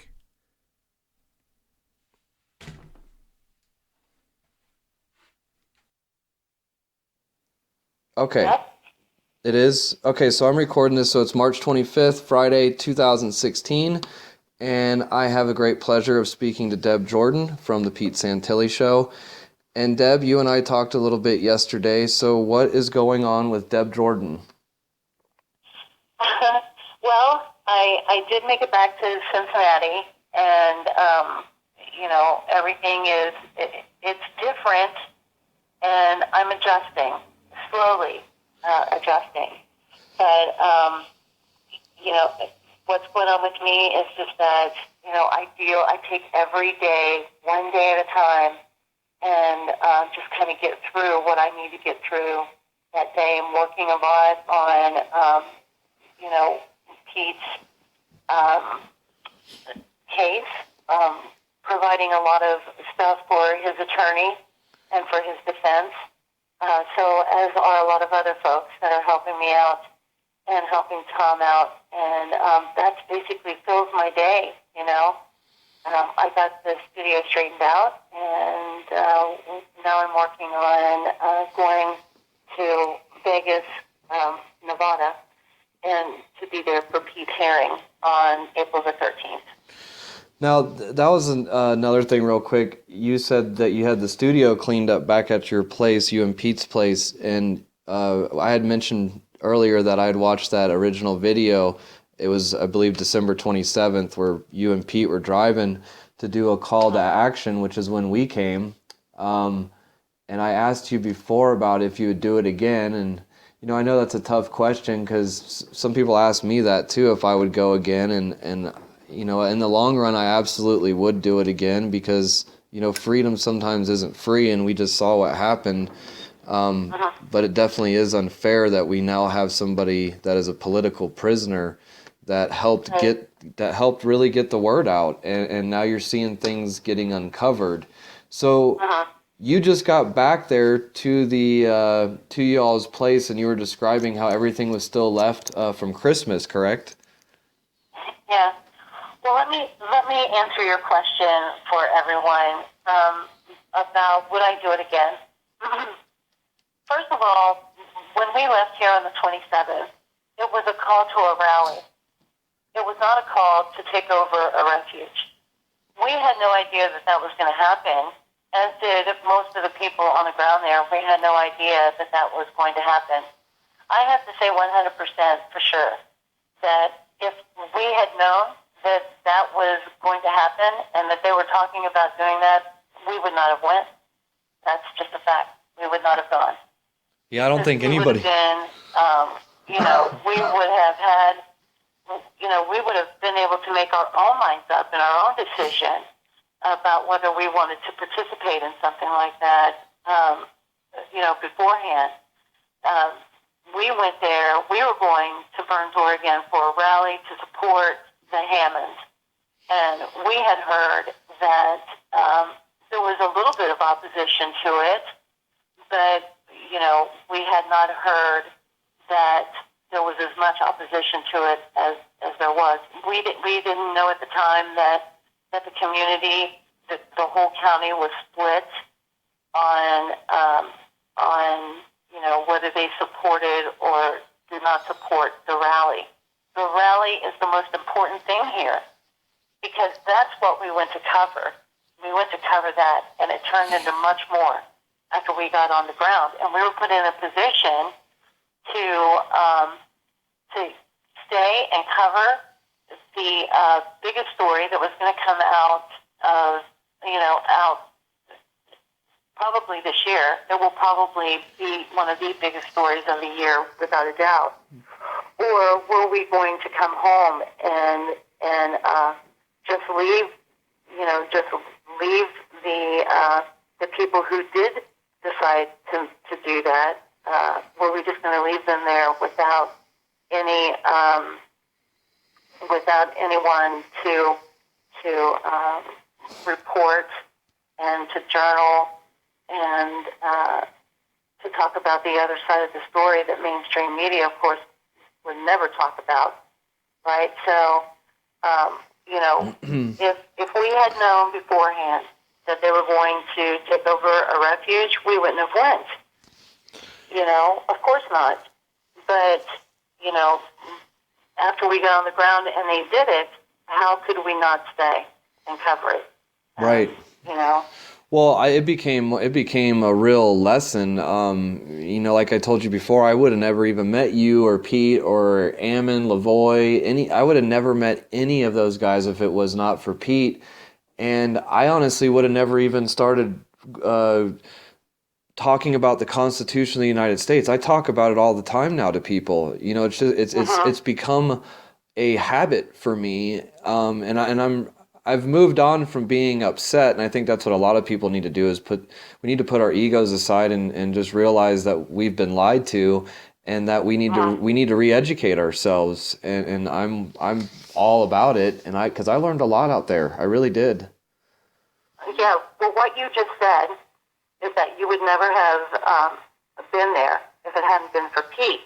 Is exactly the government's argument that if it hadn't been for Pete Santilli live streaming from starting on December the 27th, and actually before that, they're even saying before that when he had Ammon on the show, who was talking about the rally and educating the people on who the Hammonds were. They're actually throwing that in there. That if it hadn't been for Pete,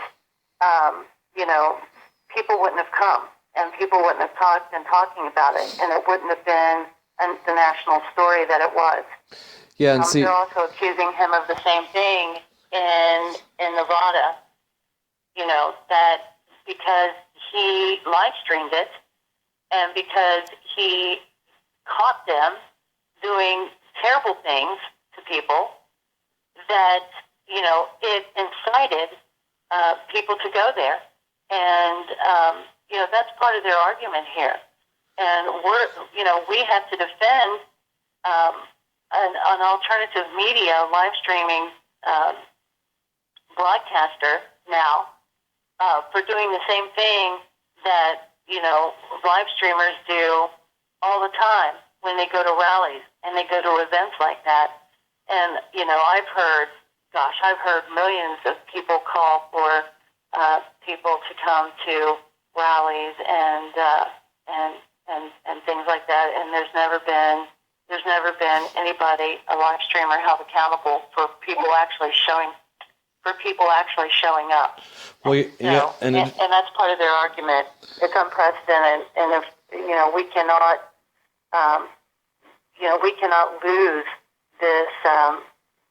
We cannot let the government win this narrative. We just can't let them do that because it will affect everybody if they do. Now, is there going to be another rally in Oregon anytime that you know of? Not that I know of. I know that I've heard several different things, but it's out there on the internet that they would be rallying throughout, the trial, and I fully expect that to happen. But there's nothing out there right now that I'm in support of or plan to be present at. I know that Gavin Syme is going to start a new thing. He's going out on the road. He's going to educate the people across the United States about what happened in Oregon and basically what people can do to help. That's great. When the government takes such an intrusive stand against the people. Now, the other question that was going around, since you had brought up the internet, before I forget to ask, someone had brought up that they were reading that Pete's charges were all dropped in Burns, Oregon, and that's not true, correct? That's not true. Absolutely not true. Nothing's been dropped against Pete Santilli.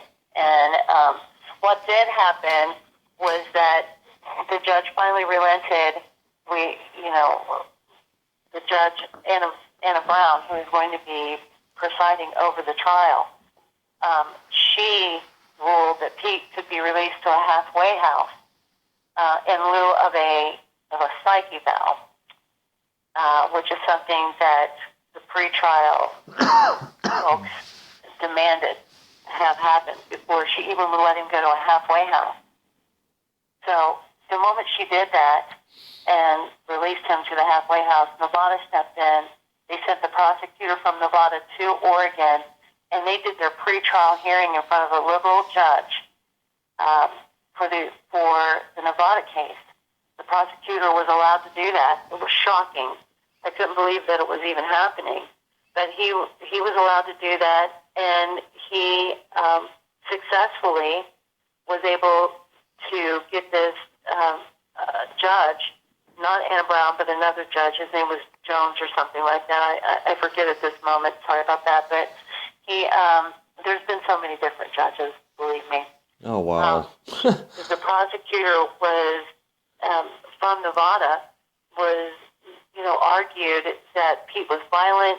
He's the sole reason that Bundy Ranch happened, that he was the equivalent of Clive and Bundy hiring a hitman, that he,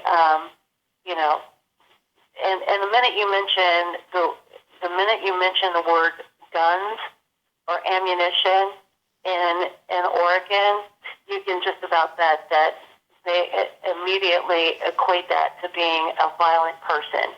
Oh, and wow. so he was able to convince, he didn't really even have to convince the judge, actually. The decision was already made, in my opinion, before the judge even came out there and sat on the bench, that, Pete would be held in the Nevada case without bail and without any kind of pretrial release.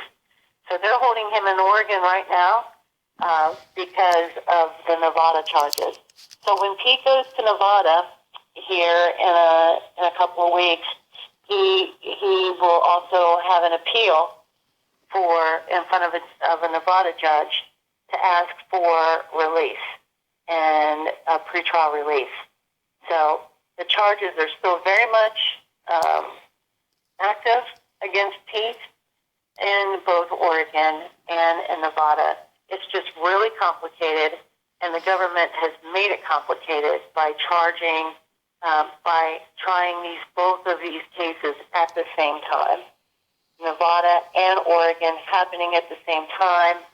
I mean, for me, I think one or the other, could very well, be argued for mistrial because of the burden that they're putting on the defendants to protect themselves from the United States government. I mean, it's a huge undertaking. Well, yeah, and that's, I mean, and especially for someone like you on the outside too, that's got to do traveling, because you were saying before that you're going to go to Nevada, and then from there you're going to Oregon. That's an expense all alone, just driving people all around, like we were saying earlier. They're just racking up expenses. Yeah, it really is, and I just don't know. I don't know what I'm going to do, but I'm just going to have faith that it'll work out, and and I'll be able to afford it somehow. So, and you are going to be going on the air here in the near future, you were saying too? I am. I'm going to be going to. I'm going to be going to start doing Off the Hook as a solo project.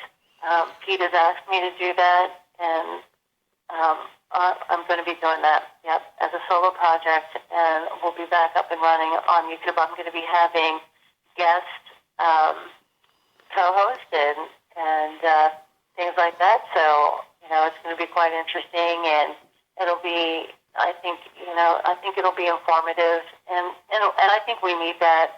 I won't be doing it every day. I'll probably just be posting up once or twice a week, going live once or twice a week with the actual format, the same format that Pete and I use together. It'll just be me doing it, but it'll sound the same, look the same. He just won't be there. You guys, everybody will be familiar with it, and we're just gonna take it from there. I've been working on it, and just getting right in my soul to do it. And it hasn't been easy. But eventually I will be doing that. Eventually I will. So. Okay. I know when I go to Nevada, I'm going to be getting some interviews with some people and taking the rig with me. I'll probably stream live. It looks like I'm going to be streaming live, just like we always have done. I'm pretty good at that. I know exactly how to get that up and going. So I'll be streaming live, doing some interviews there in Nevada. Maybe take a trip out to Bundy Ranch and if they will allow me, and get some interviews. Live interviews from the people out there, and and start covering it. That's great. And also, I still have on here, actually, you can't see it right now, but the donations are still set up at the PeteSantilliShow.com/donate, correct? They are. They are. And if people would like to see me in Nevada live streaming, and they would like to see what's happening there firsthand, your donations would help me to get that done and go a long way. So whatever you guys can do to help, I sure would appreciate it. Because I think that, I don't think that there's going to be any kind of uprising or anything like that. I do believe that people will be passionate about what the trial that's going to happen, and I believe that there will be people who rally. And just like they did when Mr. Bundy, Cliven Bundy, was arraigned there in Nevada. A lot of people showed up, and unfortunately, there was no live streaming, and nobody got it. Nobody got the other side. So I think it's important that we do that while we're there. Well, yeah, and you got that going on right now with the Ryan family. That we don't know what's going on there right now. I know they're making a stand. Uh-huh. I know that there was an article about they're making a stand that the arrests stop here, but right. We don't get to see what's going on. We have to remember, Dallas, that the family did come out later that day, and that's out there too. I know that when we see something like that, it kind of gets stuck in our brain, and we just, naturally or unnaturally. People don't pay any attention to anymore after they see something the first time. The family did come out and say they did not want physical presence there, that they had not come to that point yet, and that the sheriff, they were still in communications with the sheriff. The sheriff was still in communication with the FBI, and that for right now he was holding them off, and that he was going to be the one to handle this. And his goal is to get Jake Ryan to surrender peacefully. Okay, well that's good. You know, that's what we need is more constitutionalist sheriffs around, or we probably could have saved 2 lives that with all that situation that happened at the Malheur Wildlife Refuge. Is there anything else that you wanted to say to anybody, and we'll wrap this up? Well, I wanted people to distinguish and understand what this Sheriff Tom Rommel is doing. He there in Montana, Sanders County, by the way, and he's handling this the right way. He's keeping control of his county, and he's keeping control of the FBI, and he's not allowing this family to be railroaded and steamrolled. You know, he himself is being active and taking an active role in protecting Jake Ryan and making sure that the FBI, handles themselves in a constitutional manner. That he is showing the power of his office. Now, a lot of people are speculating that the sheriff is going to cave in the long run, but we don't know that. And right now, I do know that the family is saying, please don't come here, and because, the sheriff is handling this right now. And the sheriff is protecting this family right now. And it just shows you, I want everybody to see the power that a sheriff has when something like this happens in a community. That the sheriff does have the power to say to the FBI, no, I'm going to handle this. And, and I think this sheriff is doing a good job so far. I think he's doing a great job. Maybe we need to move there. As I can tell. Right. And he's got the family. The family is being pretty confident right now. I mean, they're able to say to the sheriff, we don't want our son to be turned over to the FBI for something like this. They totally disagree with it. But the sheriff is not saying, this sheriff could do what Sheriff Doug Gillespie did in Nevada, or he could do what David Ward did in Portland, Oregon, and throw his hands up in the air and say, I don't want any part of this. I'm not protecting anybody. I'm just going to turn it over to the United States government. And we see what happens when that happens. So far, the sheriff in Sanders County, Montana, he's holding his own, and he's very confident, and he's not giving the government any power right now.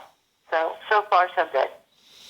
Yeah, and that's what we need all over this country, and we can get our liberty back. All right, Deb. Well, I guess we'll finish this up. So if everyone could help Pete and Deb out, they really need it at this time at the PeteSantilliShow.com/donate. And I hope to see you on the air here real soon, Deb, and we'll keep in touch with you. But the person you called has a voicemail box that has not been set up yet. Goodbye. Goodbye. Anyway.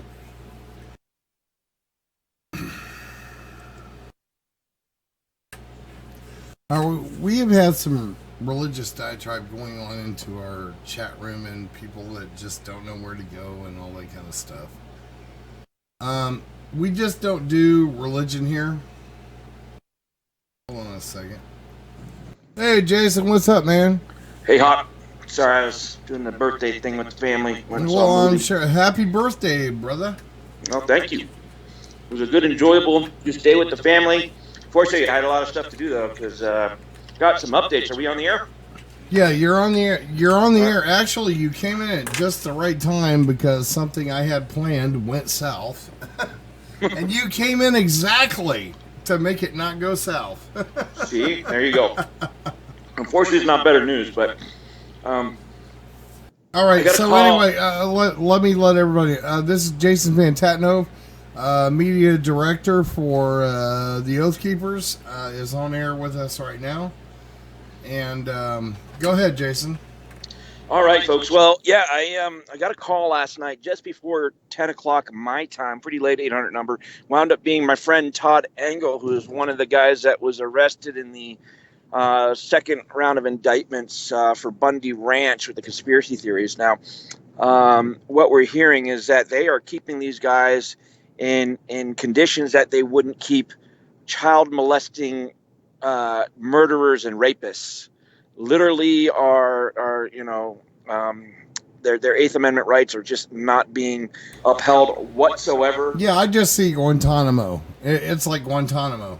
It's worse than Guantanamo. The people in Guantanamo are treated better than our guys are being treated now. Todd relayed to me that since he's been there, he has lost 20 pounds. One of the guys has actually gone blind because they're not giving them his medication while in jail. They're kept in the hole 23 hours a day. They're allowed out in shackles, and out is a joke because out is just into a kennel before it's light in the cold morning air, in a dog kennel that's just, the hole they're staying in all day is basically a 4x7 or 5x7. The kennel that they let them run around in is just a little bit bigger than that. They don't get to see the sun. Todd has literally been sick for asking for medical attention for 9 days, or I guess it's 5 days. 5 days now. Okay, hold on. Jason, Todd who? So people know. Todd Engel. Okay, Todd Engel. Okay, go ahead. So, and this is happening to all our guys that are there in Nevada. So if they have been transferred to the corrections facility in Nevada, it's in Pahrump, Nevada.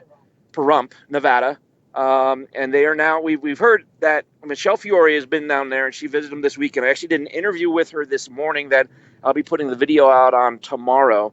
She was actually able to go talk to them. Now, she was going to go do a wellness check. She's the state representative there, and she's running for Congress. So this is well within her, jurisdiction. And they would not. She was about ready to go in and see her, and then the warden was going to let her see them. But the marshal in charge, which I've got his name written down at home, and I'm going to give out his name and his email address so people can demand. Now, I want to very much stress that we cannot be giving any threats to these people. We must take the moral high road and be as professional as possible. Show them how to be professional, polite, and take the high road. But we must demand politely that they be treated as citizens who do not have criminal records, who are innocent until proven guilty, and the members, the citizens that they are. So I'm going to be posting this video. It will have links where you can donate. I'm calling on every person that has $5 that if they can just send it to these guys, even if you can just write them, have your kid draw them a picture and send it in. These guys they're not letting them read books. They wouldn't even let Todd sign the paperwork to transfer the power of attorney. So so we've got complaints going in. Michelle Fiore's got her legal team looking into how we can start trying to put some pressure on these guys to treat them just like they should. They're being treated worse than murderers at this point, and these guys don't even have criminal records. Most of these guys just put their lives on pause, put their jobs and careers and families on pause to go down to Bundy Ranch, not to save cows, but to make sure another Waco didn't happen. Because if you remember back, there were sniper teams trained on the family. They were arresting family members for taking pictures and beating them up and basically torturing them as well inside the prison. If you haven't seen that, I'm going to be putting some of these videos up there too in this video I'll be releasing tomorrow. But yeah, this is bad news, and that's my update on the guys. Now, I also have an update. A lot of you have been following Jake Ryan, who has had an indictment handed down. He's from Plains, Montana. A friend of mine. Actually, I went to Bundy Ranch with Jake, spent about 4 weeks there with him. he and his brother Newman truly made me believe that we have hope for this new generation of millennials, that they were such bright, burning lights, such dynamic individuals. It truly gave me hope. I remember coming home and telling my wife just how much of an impression these two young gentlemen have made on me. And he has been indicted for, conspiracy, and then also they're saying that he used heavy machinery to destroy an archaeological site. Let me tell you what happened there. It wasn't some ancient burial ground. It was the driveway leading down to the refuge there, which was a switchback basically. And anyone that was there, including all of the press and documentary filmmakers, will tell you that. I mean, I myself fell twice going down it. It was a sheet of ice. It was dangerous. And so what did they do? They took an excavator and they put down some gravel and made it so people could walk down it. So that's the big charge that he's got. But we were trying to get him to come in. A lot of people are wanting to do a kind of a standoff. Now, guys, I got to tell you, the days of standoffs are being successful are over.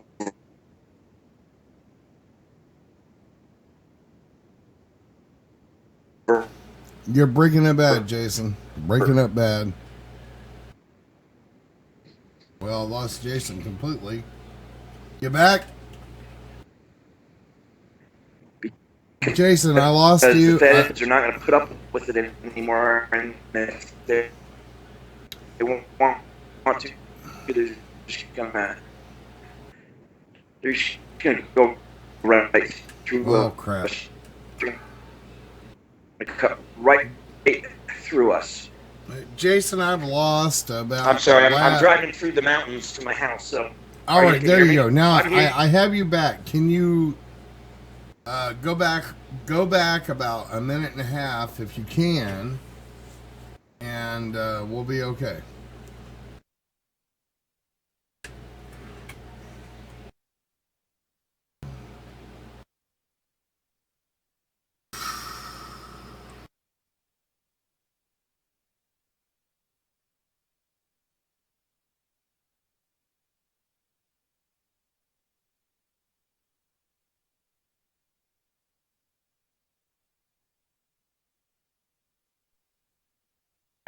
Hey. I'm just barely getting you. Cutting out bad. You there? Yeah, I'm here. Yeah, you're cutting out. You're cutting out pretty bad. You got to give me 10 minutes. All right, no problem. I'll call you right back as soon as I'm home. All right, no problem. All right, bye. Bye.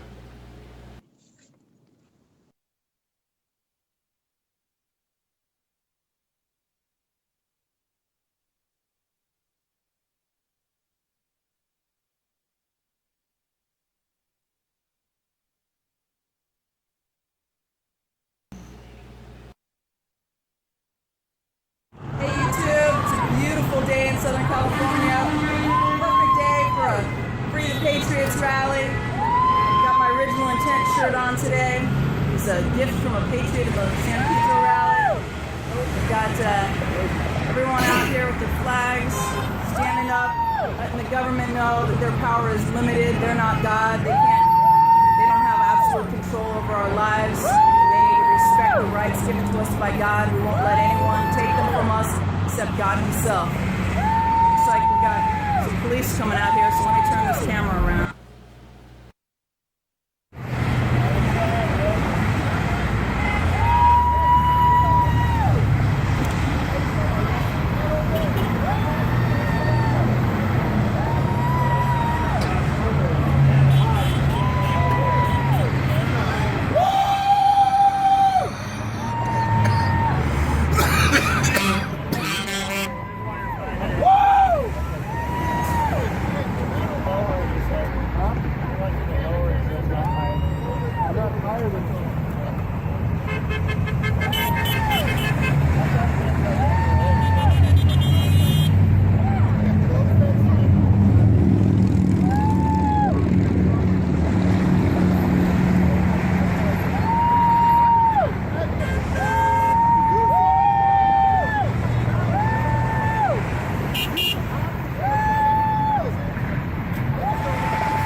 get a horn honk out of you?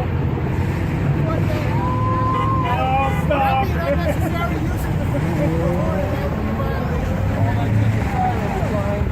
So the officer's saying he's concerned that we could cause a traffic collision out here, and he said if he gets one phone call complaining that he'll come tell us to leave.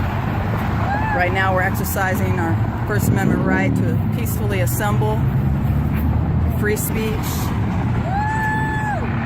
and we're asking the government to release our patriots who are being imprisoned for exercising their right to assemble and to speak and to teach people the Constitution. Anyway, we're getting lots of support from traffic going by here. You can always count on plenty of traffic on California freeways. This is the 91 freeway here going through Riverside.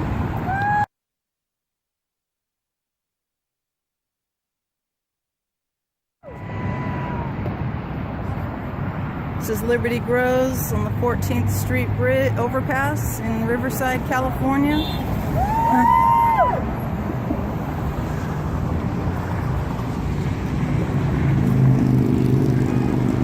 Got a Free the Patriot rally going on here. Getting lots of support from the traffic on the freeway.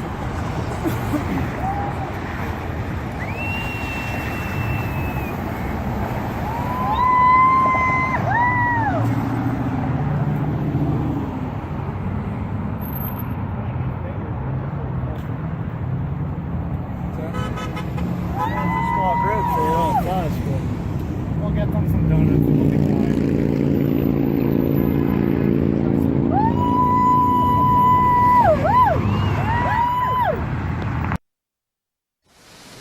On the Eastern Shore, our culture, our lifestyle is to hunt and fish. We have the best waterfowl hunting of anywhere around.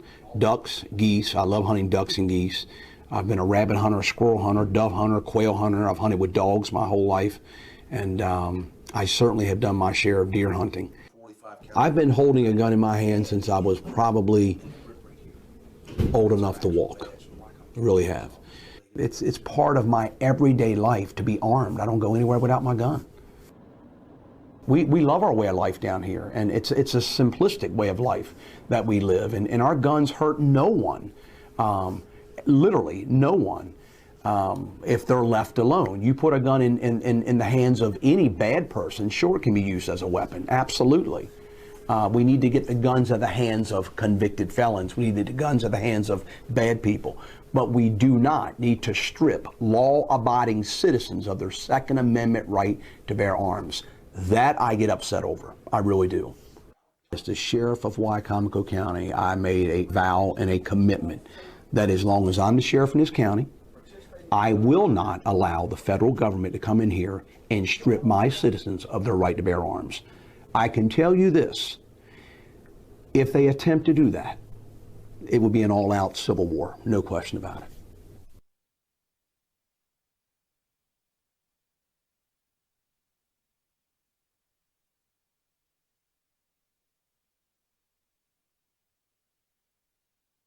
All right, folks, you heard it from us. I'm really done. I'm going to bed, and this is it. Like I said, it was a short run, couple of hours, maybe 3. A little extra stuff got in there.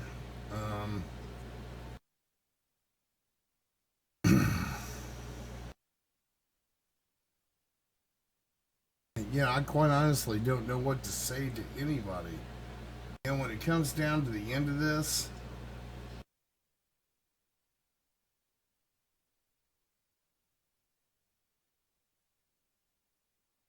I mean, what the hell does anyone actually want? I don't know.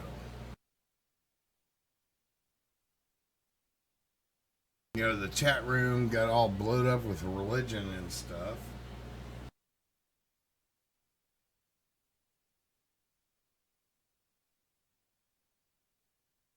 That's not why we're here anywhere. We're not here to do religion. We're here to do patriot stuff. You know, it's all well and good to talk patriot shit until it's time to do patriot shit. And that's what we're trying to get done.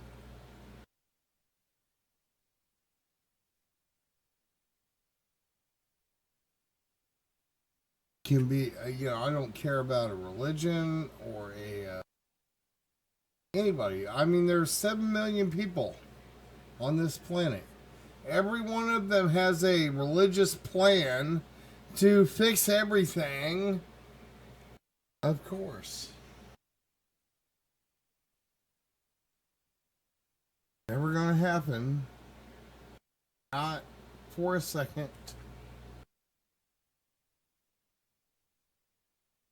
And when it comes right down to religions, this religion, that religion, the other religion, I mean, really, can we trust the history of any religion?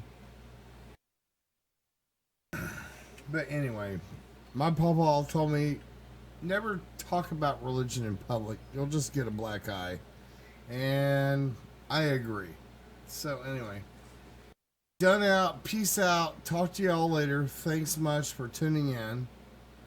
I'm going to crash out and I'll see you tomorrow. Peace out.